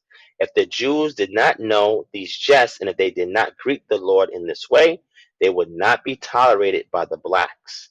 For so great is the ill will felt towards them that they are barred by the blacks and do not dare enter one of their houses except that of the Lord. And if they are found in the village, they are beaten with sticks. No Gaul, whether a Jew or Jewess, may take water from a spring until everyone else has finished drawing water, and then the last person will give them water. Or if they live in a country where there's a lot of water, they have some spring of their own set apart. Now, the Portuguese were sending merchants and travelers to kind of be the pioneers to kind of find the lay of the land in various areas before they can trade successfully and get imperial monies involved. Okay, so some of these early Portuguese travelers, they were looking for trade, but you know what they were also looking for? Jews. But I'm gonna read an article in case you don't. But the point is, they identified Jews who were black. This is from a testimony from travelers. This is not somebody wrote this online. This is so it's from the old Manuscrito de Valentin Ferdinandez. Okay, so this is if you want to know the source of it. Okay, and I gave you the book. I gave you the page number. That is a proper citation. Okay, now let's get into this Can you repeat article. that one more time? Sure. The name of the book is called "The Portuguese in West Africa, 1415 to 1670." The Portuguese in West Africa, and it's by Malin, Malyn Newitt, Newitt,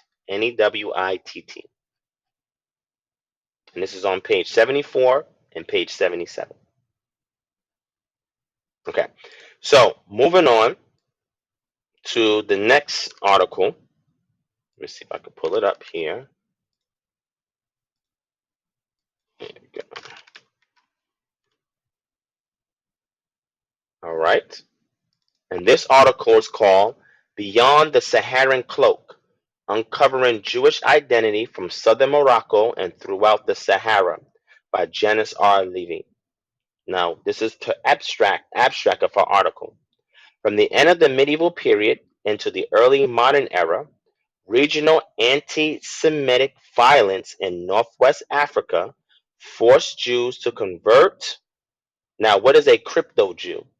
It is somebody that practices the religion of the land outwardly, but in the confines of their own home or behind closed doors, they practice their culture.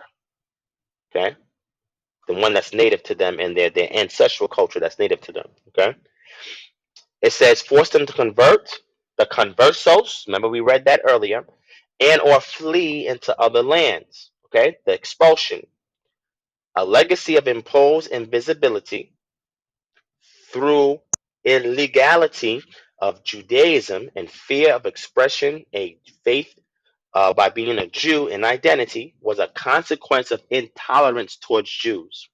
For their own safety, Jewish persons had to conceal their faith identity. In doing so, what appears to be a lack of Jewish presence may simply be a strategic concealment of one's interior faith conviction. I'm gonna keep this. This is another article. I'm gonna show you a real life example of what she's talking about. There's so many breadcrumbs that lead up to the same mountain peak. It is like unfathomable, right? But it's real. So I'm gonna read this because something else came to mind. I just wanted to put that out there to read for y'all. So let me continue reading, right?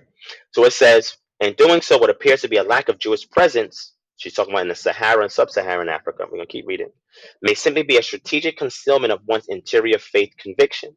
This paper explores how Western institutional oversight by organizations and scholars continually perpetuates the impression of Jewish absence from these spaces. Further, the paper seeks to challenge, watch this, a visible lack of Jewish presence in West Africa by analyzing the complexity of conversion and investigating seemingly invisible identities. Lastly, the paper examines how the efforts of Jewish persons to become undetectable have contributed to the historical illusions of Jewish presence in West Africa. Now, she has a citation by a particular individual who I'm going to read a little bit more to you about, right? Because he is a real life example of what she's talking about. He says, and I quote, "The cemetery of the Jews in Timbuktu is today a simple dune covered in shrubs without epitaphs. This is the lost domain of some forgotten depths in history. The name of this man is Ishmael Diadai Haidara." That's his name. When you go and you research him, he was a scholar that was assigned to go through the Timbuktu library. In the process of going through that library, he discovers some scrolls about his family history. Now, when you look at this man, he looks like a native Malian African. Okay? That's what he looks like. Remember what I read from you in the source before about the Portuguese in West Africa. Keep that in mind. But then he goes through the records of his ancestry and sees that his family comes from a caravan of Jews who were escaping persecution in Northwest Africa. And they migrated south into the interior. And from that interior, they then migrated further west and in central part of Africa. So I'm going to scroll down this. I'm not going to read all 18 pages, but I'm going to go down to her conclusion. Okay. So her conclusion says the history of Jews throughout Northwest Africa and beyond the Sahara. Now, what's beyond the Sahara? Sub-Saharan Africa. Okay. Beyond the Sahara has been touched upon by scholars but has yet to be fully explored. The difficulty in charting out this history is largely predicated on the concealment of these Jewish persons who had to secret their identity for fear of their lives. However, institutional oversight also contributes to the cone of silence regarding this faith population in Sahara and West Africa. Acknowledging a normative gap between urban and rural spaces in North Africa is one step in uncovering these histories and how southern spaces became the periphery of Jewish North Africa, most closely linked to trade routes throughout the Sahara and eventually overlooked. Additionally, scholars must no longer subscribe to the myth of the Sahara as an impenetrable wall devoid of interaction and connectivity. As this paper has evidence, Jews of the Sahara were active on the northern and southern boundaries of the desert landscape, and policies were implemented to limit their mobility in both spaces. Why? Because not only were they being persecuted by the Spanish and the Portuguese, they were also being persecuted by the Mohammedans that were in Saharan Africa and penetrating into sub-Saharan Africa at that time. This is important. Okay. So it says, further, this paper demonstrates the multiple reasons Jews will hide their identity. Although Jews may have elected to convert and flee from persecution, onomastic, that means having to do with the study of names, and archaeological evidence provides key insights into the secretive world of Jewish Sahara, along with the length Jews went in order to conceal their faith identity.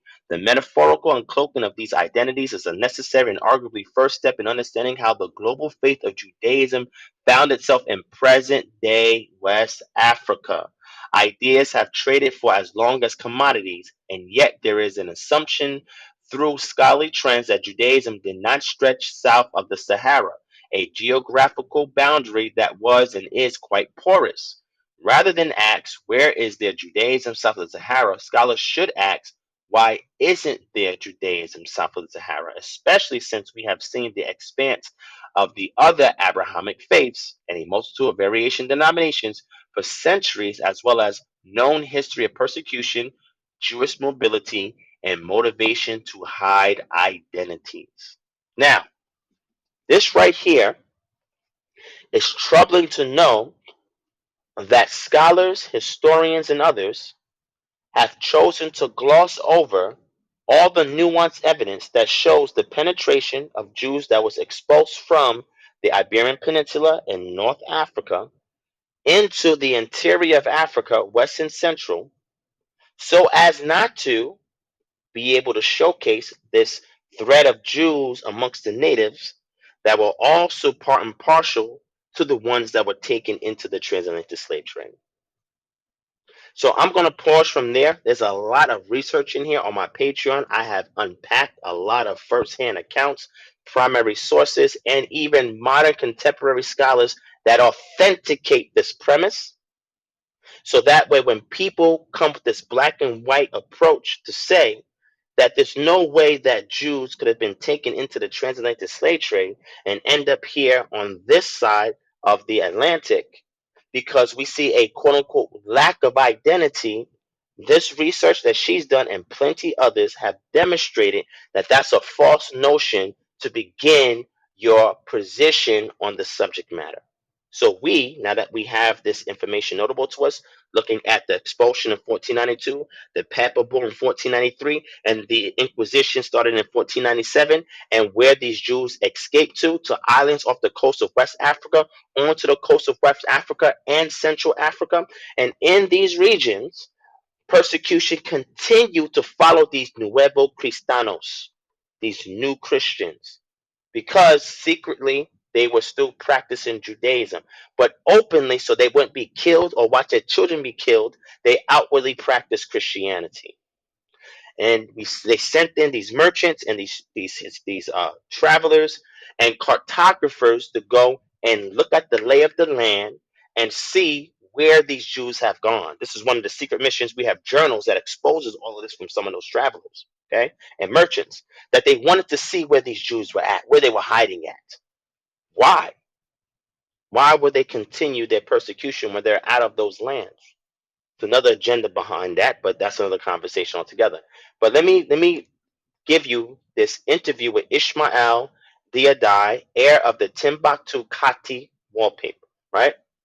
So he goes into further detail on this article, all right, where he gives the history of what he was assigned to do and what he was tasked to do in Timbuktu, which was he was a custodian of the history in Timbuktu, and he was also an archiver of the manuscripts that was found there, right?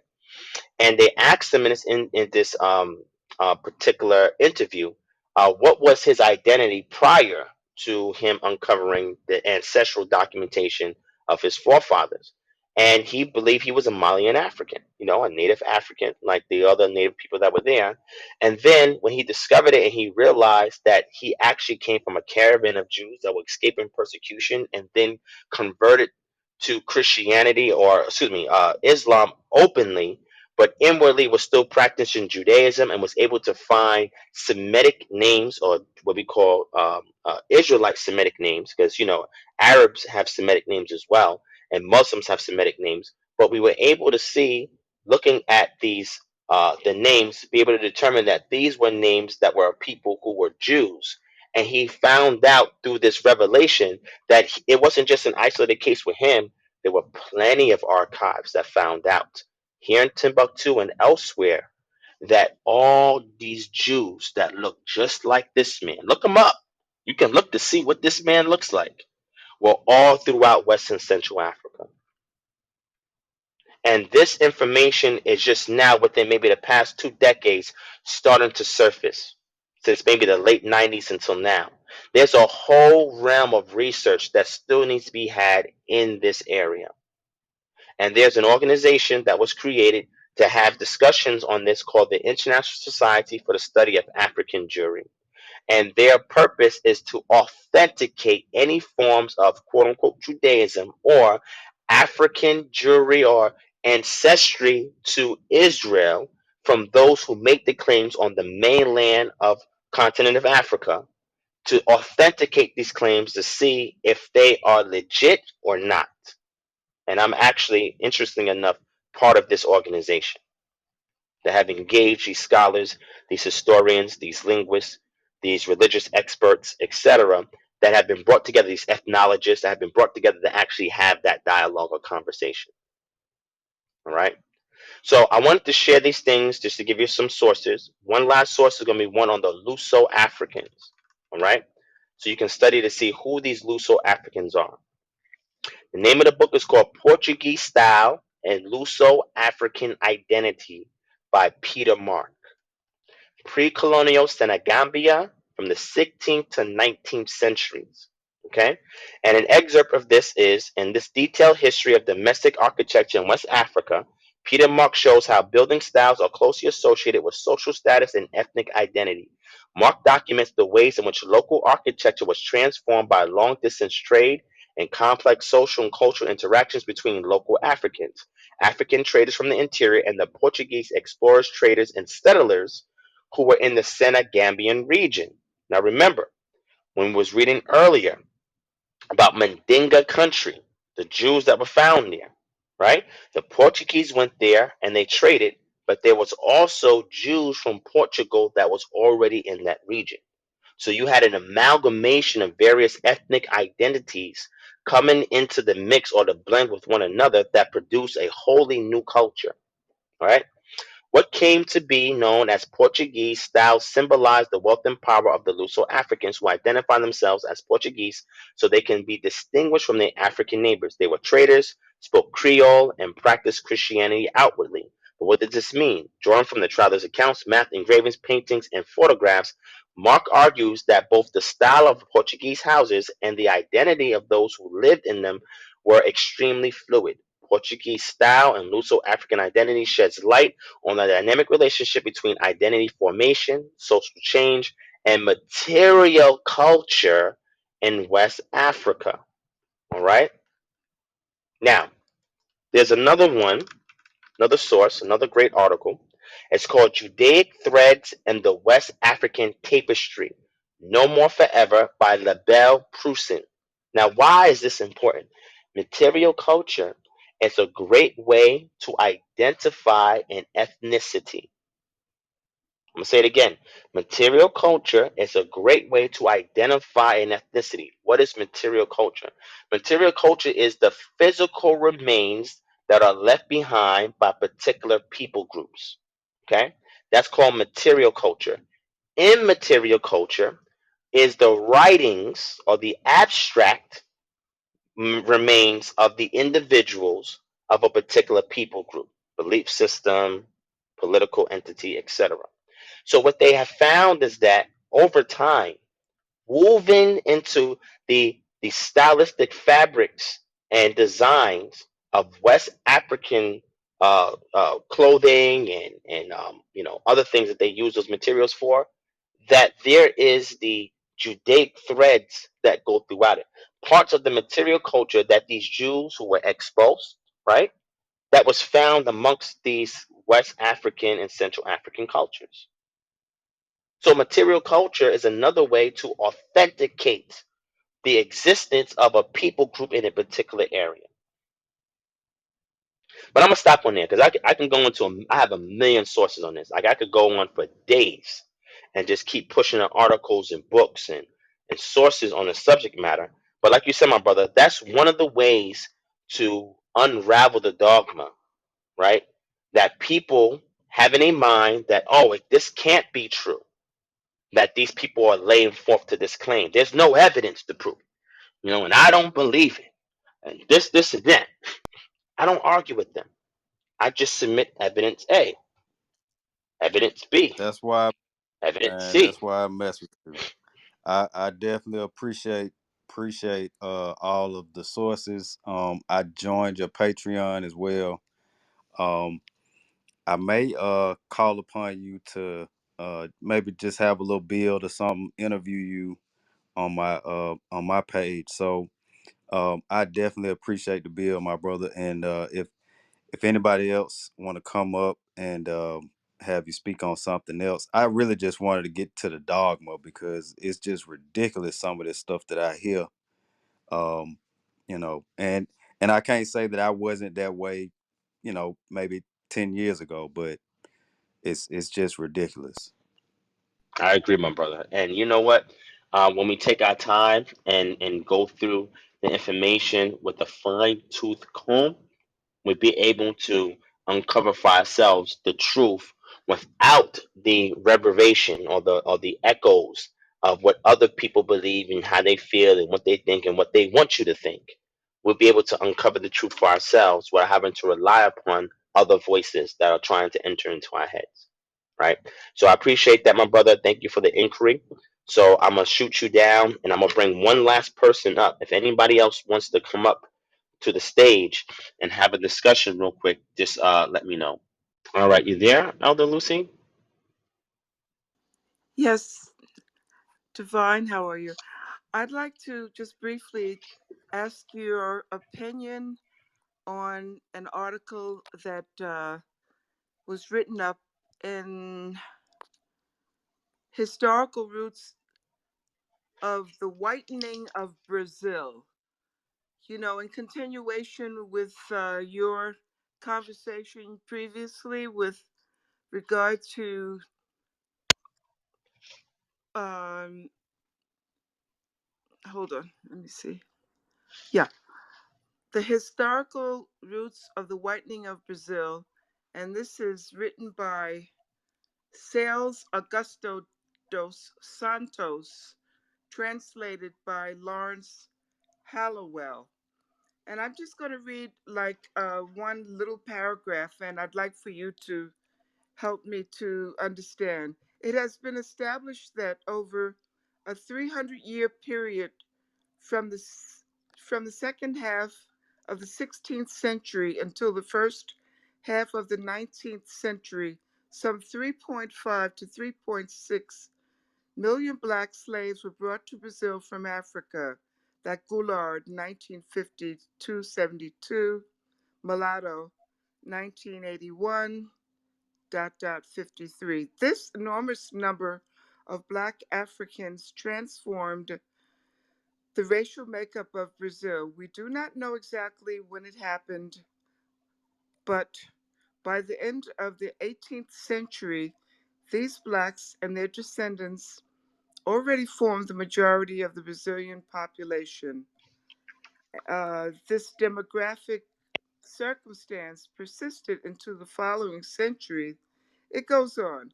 Um, and then I'm trying to jump down. I don't want to really read too much because your sources are more vetted. Okay, so No, I'm definitely gonna look into that. I would love for you to send that to me so I can read it. well, while you were talking about Portuguese and the Spaniards, and one of the trips that I had taken in my travels was to Portugal. So it's always fascinated me, and the culture of Brazil is fascinating to me, and the music. So yeah, I'll send it. I'll have to send Awesome. it to you in your email to make sure that it gets there quickly. How's that? Yeah, that sounds great. All And what right. I'll do is I'll definitely read it. because I'm familiar with a lot of that history that has happened, but I've never read that article that you just mentioned. But it may provide some additional insight that aligns with some studies that I've done in regards to the largest diasporan of quote unquote Africans from the transatlantic slave trade is there in Brazil, right? It's not in the Americas, it's not in the Caribbean, it's in Brazil. And a lot of times we forget about that populace of people here in America, right? But that is a very interesting and glaring history that needs to be examined. Matter of fact, I got an excellent book I can send you, Mother Lucy, that goes into detail about that history, right? And now in modern times, what has happened over time is to kind of shun those groups away from the limelight, from the public eye, from the media, right? Exactly. Yeah, yeah. So, Will do. yep, no problem. And they just also with what's called the Afro Mexicans too, right? They've also done the same thing with those groups. Is also keep them out of the limelight, right? And they have a whole rich history there, and they help to build a lot of what you see today. Those groups of people there. Same thing in Brazil, And I want right? to But know specifically, as you get more in depth, specifically which particular entities really orchestrated these whitenings. You know, was it the papal uh, entity? Was it the church? Was it the, you know, where did it emanate from? correct. So it was a conglomerate of sources. It first started with the Portuguese that laid stake to what we know today as Brazil. Hence why the language spoken there is Portuguese, not Spanish. That's the dominant language there. And they were the ones, the colonizers, were the ones that first instituted that. And the history that goes over time of keeping them isolated away from the limelight is so that human rights organizations do not get involved in how those peoples are being treated. They are living subpar. Same thing with the Afro-Americans. They're living subpar. And even the people who are poor, who are native to those regions, right? Or the colonizers that have descendants that still live there, they even live better than those people. It is a crime which what they did to those people that do did not want to face the same thing that we experience here. Matter of fact, there is actually reports that have been written from the UN, because the UN has the Office of the High Council of Human Rights, right? And they create these various groups, these working groups that go throughout different regions, and they examine these things. The current theme that is ongoing as it relates to maybe us is called the International Decade for the People of African Descent. Now, people that have followed me for years, you know that I've always put this in the forefront, into the limelight.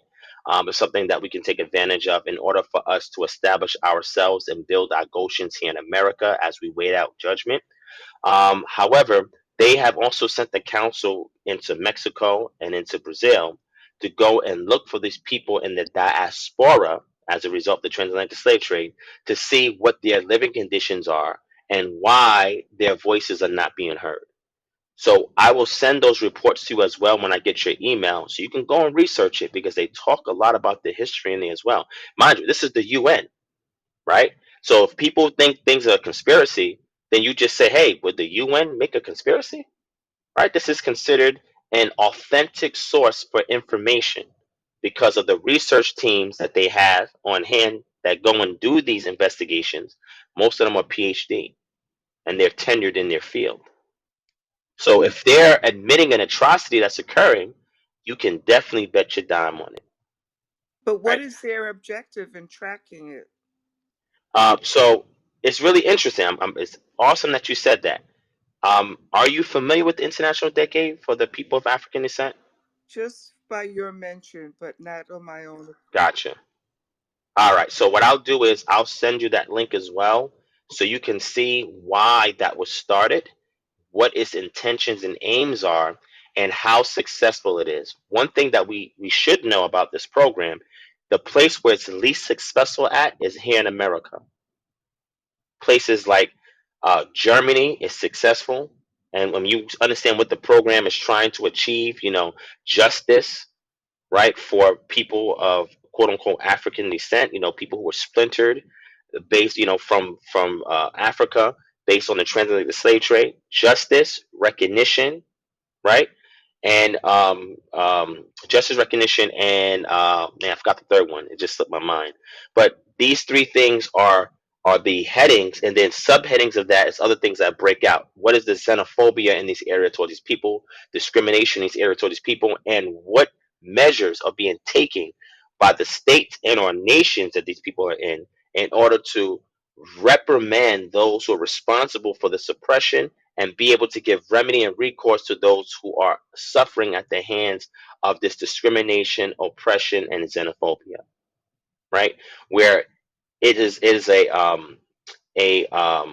the states are obligated, not mandated, but obligated by being a member state of the UN and signing off on this resolution to implement measures so that the things that we face here in America, like police brutality, we get redline in regards to housing, predatory loans that are given to all types of things that are done to our people, right? The lack of sufficient health care in our communities, etc. Even the establishment of our identities, right? Why there's this ecumenical ideology that seems to permeate in the communities of color that, oh, it's about everybody, not just you.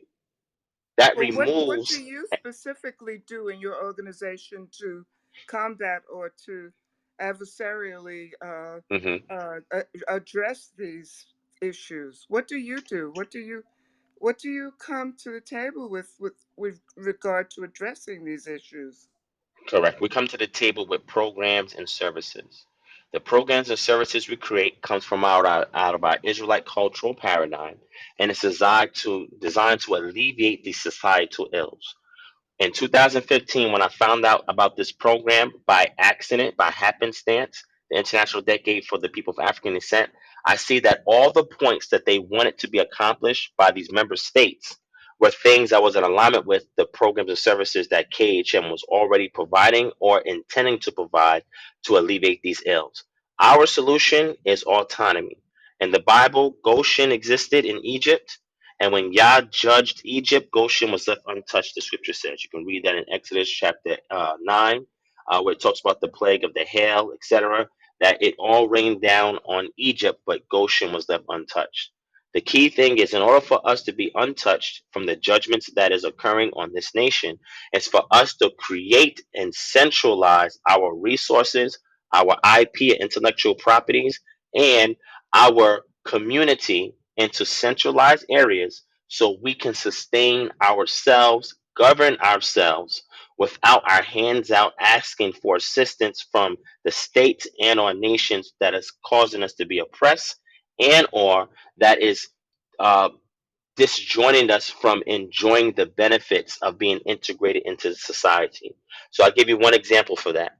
We have a program called Jubilee Manumission, right? Jubilee is a concept that comes from the scripture, and it has to be to the fact that some Israelites had to become indentured servants because they owe debts. So the scripture says that you are not to rule harshly over, this is Leviticus chapter 25, over your brother if he has become a servant to you, right? But then after X amount of time, 7 years, on the Jubilee, he is to be released, manumitted from out of your possession, and he is to be able to go back to his inheritance and reclaim it. Okay.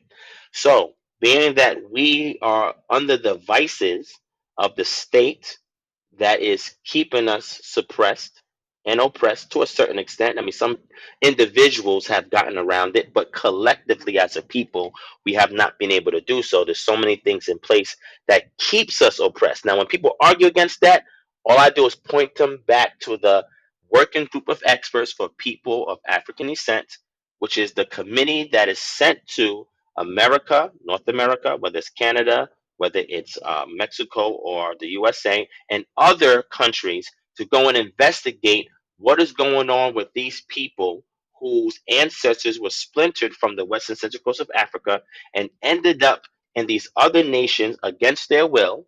How are they being treated today and what is in place? So, what we do is we realize that debt is one of the biggest things that holds back our community.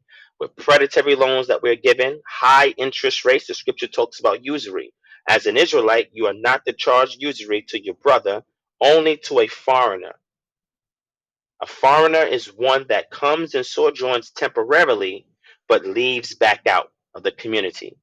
A ger, which is a resident alien, has taken lodging amongst the land of Israel and wants to assimilate into its society. So they were told that when you're doing business, not to charge usury. You know why? Especially if your brother is poor, which the black community is poor statistically.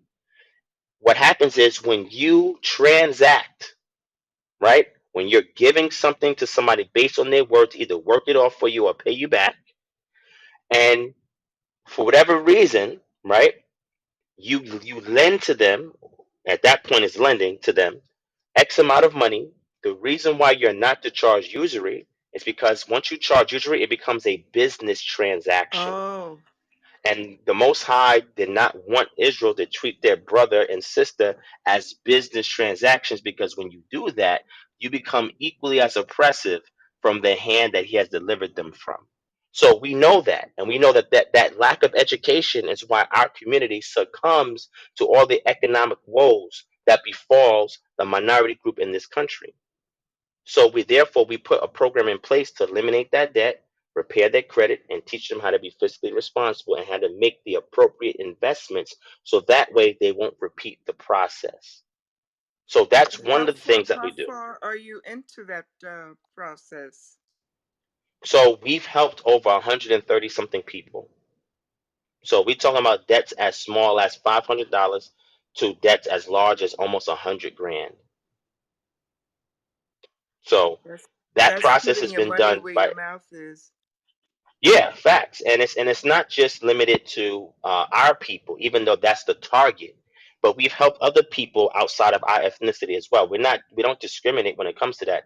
However, the program is chiefly aimed at people of color, because statistically we need the service more than any other populace of people here in this country. Yeah, but who does all of this work? What you mean, the program? Yes. Oh, I've done about 75% of it. The other 25% is consultants that I've trained and have worked with me since 2015 to 2021 as of last year. So one of the things in regards to this international debt, and again, we may be going a little off topic, and that's fine. Um, because I think that this is important to people who are actually here listening. And anybody that's in the audience, feel free to share this link with other people, because people may be interested in the subject matter. But I see Feed is there, so I'm gonna get his last inquiry question or whatever he wants to bring to the table real quick. But what I want to say is what we've done as far as our organization is create a means of liberating our people. When I say liberating, by providing the means to do for self.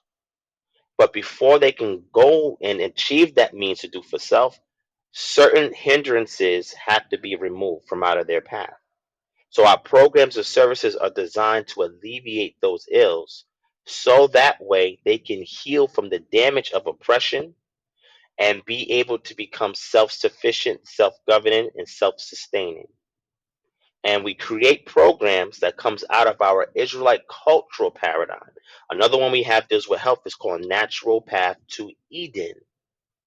The concept is that the Edenic man and woman did not have physical ailments, sickness, dis-ease. They didn't have those things.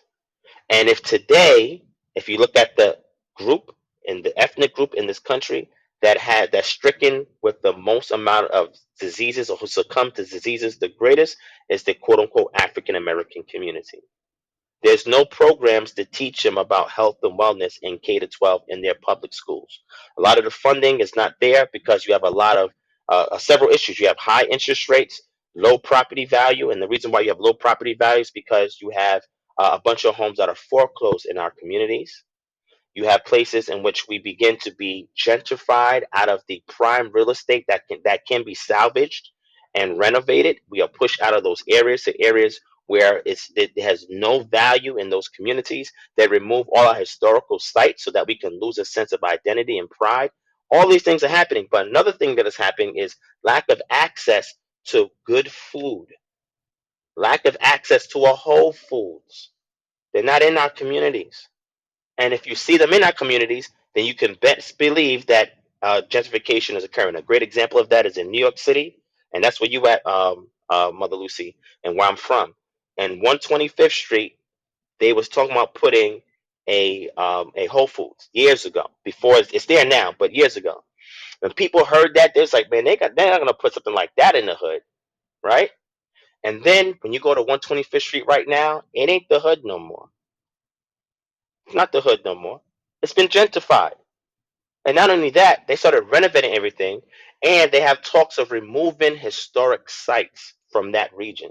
That was the epoch and epicenter of quote unquote black culture in times past. And you're my elder, so you would know more personally than I would, right? I only know from my mother, my grandmother, and other relatives who are older than me. But they have shared, like my mom, she was raised in Harlem on 137th Street in Lenox, right? So they share with me all this information and experience and everything that they've witnessed in that area. And now to go back and see it today, it looks like something totally different. So what we say is, okay, well, if they're not going to teach, they're not going to put these in our houses. How about we teach our people to grow their own food? People will say, well, wait a second. What if I don't have a backyard or front yard? I live in the projects. Hey, they have technology called aeroponics. Aeroponics is a way that you utilize oxygen in order to enable plants to grow. Plants grow with more exposure to oxygen than nitrogen. There's recent studies they've done this. Even nitrogen is essential and nitrates are essential for their growth, but oxygen in the soil that's captured, especially by water when it's broken down or synthesized, O2 is captured there, is also important for the growth and thriving of that plant. So what we've done is we show them technology, right, that will allow you to grow food right on a tabletop in your kitchen. And we teach them which combination of vegetables, herbs, and fruits to eat in order to reverse the adverse effects of the disease that they currently have. Most diseases are a result of a nutritional deficiency.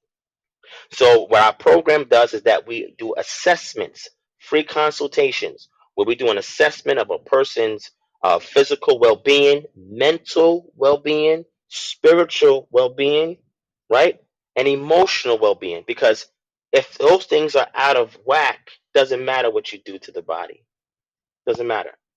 So we holistically deal with the entire person with the sake of saving the physical portion of them. So we've created these programs. So I created these programs so that way they can alleviate these ills, and it works in conformity and in conjunction with the initiatives that the UN wanted the member states to enact in their local domains. But unfortunately, the US is not doing that. And this group of working experts on this committee, they wrote a whole paper talking about how the US is the less integrative of these resolutions than any other nation on this planet. And the U.S., when they came to investigate, they sent these people to investigate what the U.S. is doing with people of color behind their behind their borders. And they came out saying that the U.S. claims that they have programs already in place that has the essence of these resolutions, but they're not producing the said results or the intended results. So what happens? We are left to take care of ourselves. That's why Have autonomy you is gone important. to the UN? Have Yes, you? I have. Yes, I have videos on my channel with me at the UN. Yep. Yeah, I've been there. I've met delegates there. I've also met with the representative for the working group of experts of people of African descent. I try to be there every March 25th if I can make it. Hopefully this year I can go too if the coronavirus thing settles down, because that's the International Day of Remembrance for the victims of slavery and the transatlantic slave trade. It's actually Oh a my UN holiday. goodness! Yes. Yeah. So I try to be there so I can meet these delegates. So what happens is the delegates go there every year from different nations, and they speak on the subject matter of the atrocities that's been committed to people of African descent and what their particular nation is doing in order to provide remedy and recourse. The U.S., all the years I've been there 3 times, have been given lackluster solutions on things. As a matter of fact, sometimes they even gloss over the solution. They don't even provide it. right? And when you ask their delegates, they don't even go into detail about it. So I realized that here we have to fend for ourselves. And now, with the access of so much information that's available to us, we can create systems from out of our cultural nature to fix our problems. So when people talk about these statutes, laws, and commandments, they're speaking from a religious perspective. I speak from a practical and cultural perspective because they're designed to fix problems plausibly within our community based on things that we deal with day to day. Not just regular social things, but entire infrastructures of oppression that's been put in place that we have a blueprint to resolve and dissolve those hindrances. What are some of the other programs? This is fantastic. Yes, so the other ones that we have, so we have some that are pending, some that exist. We have one called the Handmaids of Zion. What that is designed to do is alleviate the burden of domestic duties to parents who have children, big house, or whatever, that sometimes because they have so many domestic duties and chores and children, it's very difficult for them to focus on a business endeavor, maybe going to a congregation, doing a Bible study that they want to do, go on vacation. So these handmaids of Zion, there's a subscription fee that's paid for the service. We send out people to them about 2 times a month. If they want more, they can definitely go to a higher tier of service. And they go into the home, and these people are licensed. You get a whole background script on them. You do background checks and everything. And they go into the home and they take care of everything for the parent. They're caretakers of the home. So the parents can be alleviated because we've realized that one thing about our people is that we have a lot of kids. Because we have a lot of kids, we have a lot of domestic chores and duties. And a lot of times why we cannot be successful is because we are overwhelmed and overburdened, especially single mothers are overwhelmed and overburdened. And because of that, they give up on endeavors that they have for themselves and for their family. So we intervene and we save them that time and that effort so they can go and focus on getting closer to Yah and or other private endeavors, ventures, or even a vacation that they may need to maintain their sanity. Because mental health is a big issue in the Black community, and it stands for something as simple as parents not being able to get a breather or a break.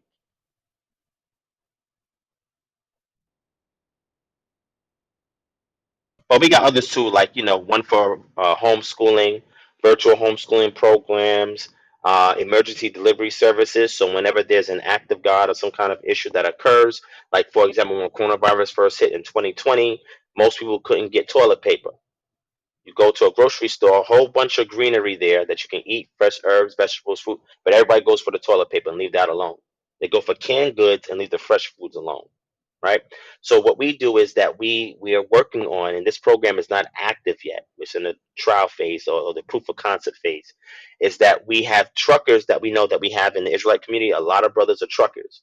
So what we're doing with the truckers is we're putting them together in this union where we have a broker that's working as the middleman for them as representation as well as for us, and a logistics platform where whenever a brother or sister who's paying for this service, a subscription service every month, needs necessities delivered straight to them, they don't have to worry about FEMA delivering it. If there's a brown or blackout like we had in East Texas, if there's an earthquake, if there's fires in California, we send trucks to our own people and bring them all the Wow. necessities that they Wow. need without them having to wait for FEMA. Now imagine if this program existed in 2005 when Katrina hit. The reason why a lot of our people were messed up is because they was waiting on FEMA. FEMA was experimental at that time as well, and they was told FEMA's going to do it, FEMA's going to do it, FEMA's going to do it, and they never got their aid or assistance. If we had a program in place, and again, that's what we do. We look at the things preventively. Hey, if this is in place, we don't have to depend on. We remove that dependency and sever that umbilical cord as much as possible, not totally, but as much as possible, so that way, if something does befall our community, we can say, we got it. We'll take it from here. Well, to Thanks, that but no extent, thanks. do you believe in voting for, Yes. So I presidency? so I subscribe to local voting. Voting based on the things that take place at a local level as it regards to your municipality. I don't care about the presidential voting. That's a bunch of charades and a facade.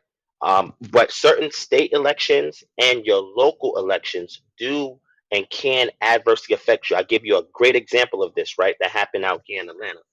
So there was a waterworks program that was going to siphon away water from a major source that we typically get it from to an alternative source. Now, if this sounds familiar, you can think about Michigan, Flint, Michigan. So what happened in Flint, Michigan was voting was up in regards to the switching of water being siphoned from a major city pipeline to an alternative, right? So what happened was our people, because we're against voting, we didn't go in there and vote for that. So what happened was the gentrifiers and other people that were benefiting off of that, they voted for that to be segued away into these low income impoverished communities. The waterway, because they're not even getting involved in the political process. They don't have any advocates, no lobbying, so it doesn't matter. And then now we see the result of what that happened. So here in Atlanta and the county in which I lived in, the community was aware of this. Our community was aware of that. So when they saw that public waterworks thing there, and they knew that that was going to be on the ballot, they went in and they voted. And guess what? They did not touch the water pipeline. It stayed where it was at. Awesome. So, Awesome. so what I'm saying is the problem is with our community, voting is not the issue. It's how you strategically vote. We don't know how to strategically vote. That's why we've given up hope in voting. And that's why we don't know how to vet the people that represent us. You can also you can always, by law, most counties allow this, legally call a town hall meeting for any potential candidate that is representing a particular district. You can always call a town hall meeting and ask them whatever questions you want to ask them to vet to see if they have your best interest at heart. Now, that goes into a number of other things like, out here we have black cities out here, black cities, meaning that the majority that lives in that particular city are us, and the majority that represents that city politically are us. We have Stonecrest, we have South Fulton, and we have another one that's developing now called DeKalb City. It was supposed to be Greenhaven. That was the committee that I was on to kind of usher that through. But we fought a lot of resistance from the local white groups that lived in that community. And they just had the unity and the resources to prevent us from forming one of the largest municipalities in the entire country. That would be almost 90-something% black people with us running the politics. And because Atlanta is so overpopulated and almost everything has almost been done, there's really not a lot of space to build, to expand. They're looking for sister cities in which they can turn into another Atlanta. And when the community saw that that was happening in their backyard, they said, no, we're gonna work against that. So when it comes to voting, I don't believe that if you vote amiss, it's going to do anything. We have to have voting blocks. We have to know what a ballot initiative is and how we can put through our representatives a particular initiative that we want accomplished in our community on that ballot for us to vote on. You see, these tactics are what other ethnic groups do when they have lobbyists and advocates. They find out how to do this stuff. They work together as blocks and they do that. We don't do that. So what we do is we educate people that if you're going to vote, vote strategically. And if you don't vote, right? If you don't want to vote, then you can go ahead and lobby and be an advocate for a particular cause, and you can go beyond just the voting machine, but you could put it right there on the table of the representatives in your particular district. So we show them, have a whole video where I go through all of this on my YouTube channel. So we holistically educate our people and teach them how to be self-sufficient, how to be self-governing, and how to be self-sustainable. And the more that we can teach them that, because these principles come from scriptures, right? So like the chapter launch I did in New York, we talk about this, we reiterate this. This is why we exist, because Israel has to take care of Israel. And if there's any other strangers amongst us, as the scriptures say, so let's say I'm in an impoverished neighborhood and it's mostly black people, but there's other foreigners amongst us, whether they're East Indians, they're Arabs, they're Caucasian, or whatever, we have an obligation to take care of those individuals well. Now, different ethnic blocks and other places that may be thriving, That obligation is not there. But those who are amongst us, the resident alien amongst us, we are obligated to love them, that the scripture says, and to take care of their well-being, because their sustainability depends upon the majority group, which we are in a particular area. These are all the principles that come from out of Torah, that when we implement it, Yah's hand is on it, and then he blesses us because we're implementing his Torah. That is how you receive the blessing. Now, again, there's a limitation to the blessing because we're not in a sovereign land that he wanted to establish his theocratic society in. There's still limitations because we're still behind enemy lines, quote unquote. However, we can still thrive just like the Israelites did when they returned back to Jerusalem after Babylonian captivity during the Persian Empire and rebuilt their city, temple, and walls. And they created for themselves an autonomous state that then maximized its potential after the Maccabean revolt, when the Hasmonean dynasty was established, where Jews had almost 100 years of autonomous rule, where they were not subjugated to the Greeks. That was the entity that was empire that was empire at the time, right? So I just want to share that with you. So let me Thank you.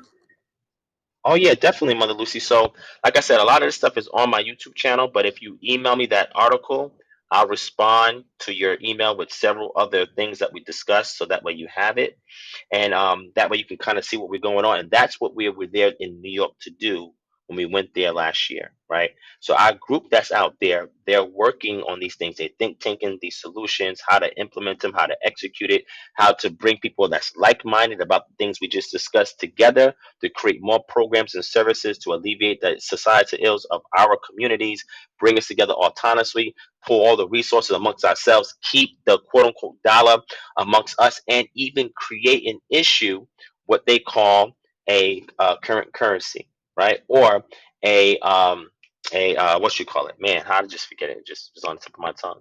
um Coin? no, not coin.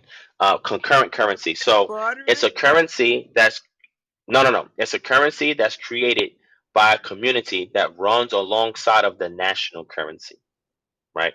And it's designed for communities who are impoverished in order for them to create value within that community, that they then, as a community, can utilize or leverage that value of doing transactions amongst themselves in order to acquire assets that will bring more value to that particular, area, or to that particular group of people or demographic, etc. This has been implemented in foreign societies in other countries where you would have these third world countries that would have super impoverished groups and communities that would have a host of resources that would be extracted from them by the state, and they would get nothing in return for it, right?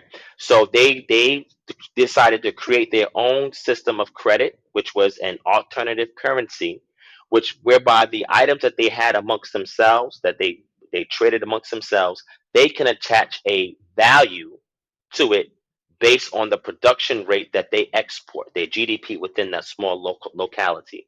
And in doing so, they were so organized in doing it with the credit they use amongst each other to trade it from each other without importing items from the neighboring country, right, or the neighboring towns in that country, that whenever the state or some other third party entity came into that community to extract or to export that good, it had a value already attached to it based on how they was doing commerce amongst themselves. So the asking price was much higher. And in exchange, you can now negotiate. It gave them leverage. So we can also do the same thing within our communities if we understand how that works, right? But again, I speak about this on my YouTube channel. I'll go into this in further detail as one of the blueprints that we can utilize that comes from our cultural paradigm. This is the benefit of understanding these statute laws and commandments, is finding ways to make them culturally practical that can solve these issues that we experience day to day. And we're trying to spark the light of inspiration for other people to follow suit and even do better, who have bigger resources than we do and more manpower than we do. So we're just trying to inspire people to do what we do on a greater level or in conjunction with one another. Thank you, sir. Anytime, Elder, anytime. Sophia, I know you've been hanging in there for a while, my brother. Do you want to say something if you're still there? I don't know if you're still there. Yeah, yeah, Shalom. Hey, Shalom, okay. I just got a quick. I think it's a quick one. In Daniel 1, Daniel 1 and 4. It's about at the bottom of the verse. Would you like me to read it? Yeah, you go ahead and read it. All right. Daniel 1 and 4. Children in whom was no blemish, but well favored and skillful in all wisdom, cunning in knowledge and understanding science, and such as had ability in them to stand in the king's palace, and whom they might teach the learning and the tongue of the Chaldeans. Um, when I looked into that a little bit, I found that according to the Jameson Fawcett Brown Bible commentary, they said that that Hmm. language was Aramaic Babylonian. And Correct. so then my question is, in Daniel 2 and 4, it says that then spake the Chaldeans to the king in Syriac. So this Aramaic Babylonian Syriac, is that the same language, or No, no, no. So you're saying Daniel 2 and what? Daniel 2 and 4? And 2 and 4. All right, let me bring it out. No, because Syriac didn't come about until the Christian era. But there were different dialects of Aramaic. For example, they had Imperial Aramaic that was going on during the time of Daniel, because Daniel was between the Babylonian and Persian period. So during that time period, in Neo-Babylonian and early Persian period, Imperial Aramaic was the lingua franca of that time, right? So a lot of the Jews learned that from being in Babylon, right? So let me get Daniel chapter 2 for you. And we see parts of Daniel that's in Aramaic actually as well. So let's get Daniel chapter 2 and what verse you said 4, right? Yeah, that's right. All right. So the translation you're reading from that says Syriac, which is an anachronism. It's not going to be Syriac. What translation is that? That's KJV. KJV, yeah. So if you go into that word, just look up the word. Go to your Bible Hub or Blue Letter Bible, and go look up that word. You see, it's the word Aramite, and that goes back to Aram, right? And it goes back even to Arami, means the inhabitants of Aram, because the Arameans were the people who held that language, who had an empire before the Assyrians came on the scene in about the 9th century BCE, right? So that was Aramean or Imperial Aramaic that they were speaking at the time, right? But then it's also dialects of Aramaic, such as Syriac is a Middle Aramaic dialect that took hold in Edessa and in modern day Syria, and was utilized for oral liturgical text that was written about the early Jews at the time who were Israelites or Yahudim, who was bringing forth this messianic message. And it was used colloquially in regular everyday speech, and it was also used to write down their texts. Right, and this is one of the reasons why I appeal to the old Syriac Sinaiticus translation, because it actually has a pedigree that goes back, especially the book of Matthew, to the early gospel according to the Hebrews, and or the Hebrew gospel of Matthew, that was purported to be held by the Ebionites, Nazarenes, and other Jewish Christian groups, quote unquote, that was attested by patristic sources or church fathers, Jerome being one of them, Epiphanius being another one, Irenaeus being another one, etc. Right? So the language that they were speaking here, if you look it up, Imperial Aramaic, right? I'm gonna look it up real quick for you. All right, so Imperial Aramaic, and if you can pull up any source just for clarity. I'm going to a site called Omniglot. Omniglot, if you want to learn about philology or historical languages historically, go to the website called Omniglot, OMNIGLOT. Okay.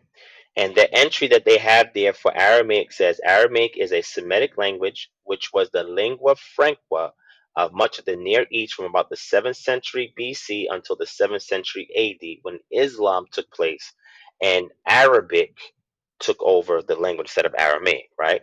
When it was largely replaced by Arabic. Classical or empirical Aramaic was the main language of the Persian, Babylonian, and Assyrian empires and spread as far as Greece and the Indus Valley. After Alexander the Great destroyed the Persian Empire, Aramaic ceased to be the official language of any major state, though continued to be spoken widely. It was during this period, listen to this, that Aramaic split into Western and Eastern dialects. That's important because when people talk about the language that Jesus spoke, some scholars purport that he spoke a Galilean dialect of Aramaic, right? And that some of the things, like for example, that phrase he says, Eloi, Eloi, lama sabachthani, that phrase they say has, some scholars say this, it actually comes from a Galilean dialect of Aramaic. And if we translate it according to that dialect, there's nuances in it that actually change the essence of what he was saying on the cross. Very fascinating. But here in Daniel, being that he was in the Babylonian and Persian captivities, right? This imperial Aramaic was the language of the day, and that is what the text is referring to, not Syriac. Syriac is that now that translation comes from the King James Version, and that's from the translators because in their day they knew about Syriac and they knew Syriac was an Aramaic type language, right? So what they're doing is what's called an anachronism, which means I'm taking a modern idea and I'm using it to describe something of the past. For example, when the colonialists came over to the Americas, I may say, hey, these settlers came and they settled in New York and they traded with the Native Americans. Wait, hold on, that place wasn't called New York. Wasn't called New York, but because I'm writing to or translating something to a recipient audience that's contemporary to me that would understand that place as New York, I'm using that term because they're more familiar with that than any other term that we may use to describe that piece of land. It's the same thing with language.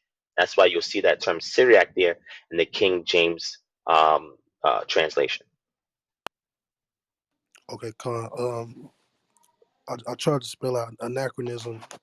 I hate to say it out loud. Now you good, King? Um, So this is a safe um, space, my brother. You can say whatever you want to say. You can say it, and we can deal with it. So anachronism is Anachronism,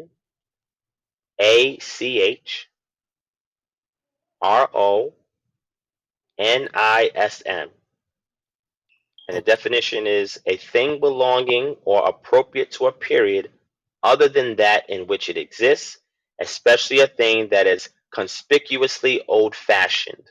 An act of attributing a custom, event, or object to a period to which it does not belong.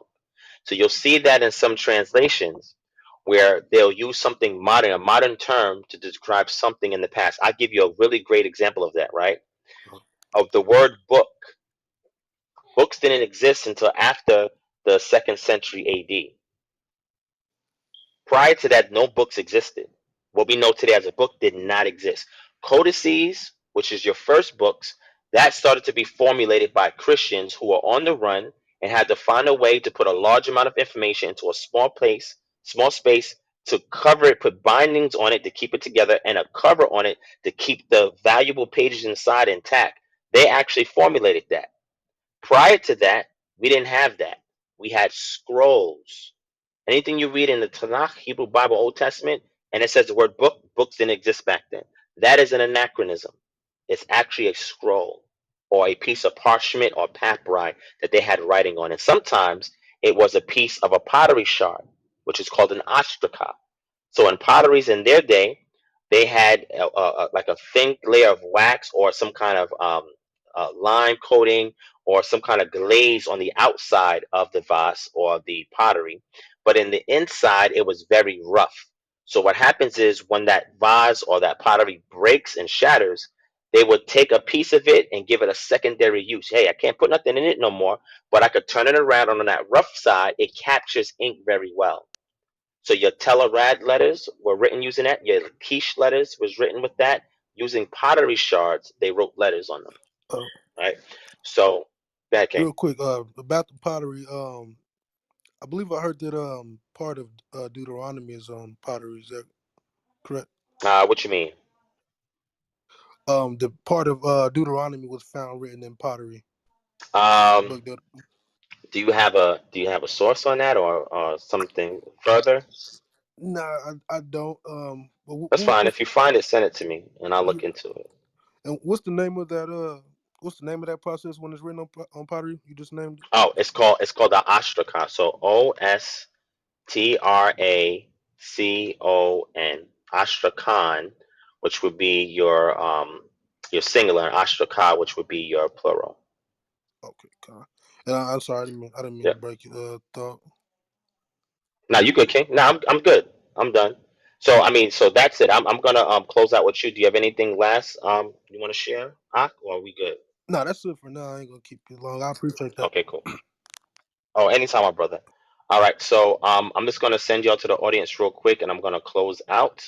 This was a great session. Touch on things I wasn't anticipating, but hopefully it was empowering to those who were here listening. So thank you to everybody who took your time all the way to 1:30 in the morning. I know some of you probably have to go to work in the morning, so we're going to end off here. This will be available on the replay. This will also be available on my Patreon. But if I mention any sources, any terms, any information, all of that is on my Patreon, and some of it can also be found on my YouTube channel. The Patreon is right there up top. You can click the link, subscribe, and you can get access to a wealth of resources, information, tools, etc. to help you with your studies. And then also on my YouTube channel, I have videos on it with teachings and lectures and all types of stuff that will help to further empower you in regards to your studies as well. And that's what we do here. We enable you to be autonomous through the process of self-discovery by giving you the tools and the resources necessary for you to receive your own epiphanies when it comes to understanding the scriptures. And the more you get closer to the scriptures and the more that you're able to align that holistically with other extra biblical sources to get the full blown picture of what's going on, the more insight you'll have and the more grounded you will be how Yah used these means in order to still speak to us today. But sometimes we got to be still and listen to his still voice. I know in today's society, we're rushing and hustle and bustle of your city lives or your job and your family, your kids. But at some point, we have to be able to know how to fine tune out the white noise and tune into the frequency in which he's speaking to us on. And when you learn these techniques to get the best out of your study, not only will you be able to hear clearly what the text is conveying to us today in 2022, but also how to apply it so we can yield the same results that can further cement our faith in the God of Israel. All right. So thank you everybody for listening. I appreciate you all. We're gonna try to go do another clubhouse soon, probably sometime next week. So please, if you haven't, just follow me and or go to our house, which is called KHM Research Discussions. You can click on me, look at my houses, and you can click on that. And if anybody has any questions based on what was said, my contact information is in my profile. And if you want to support us again, please click on that link above, and or the other means what you could do so is in the profile. All right. Thank you for listening. I look forward to speaking to you guys and gals again. Peace and shalom.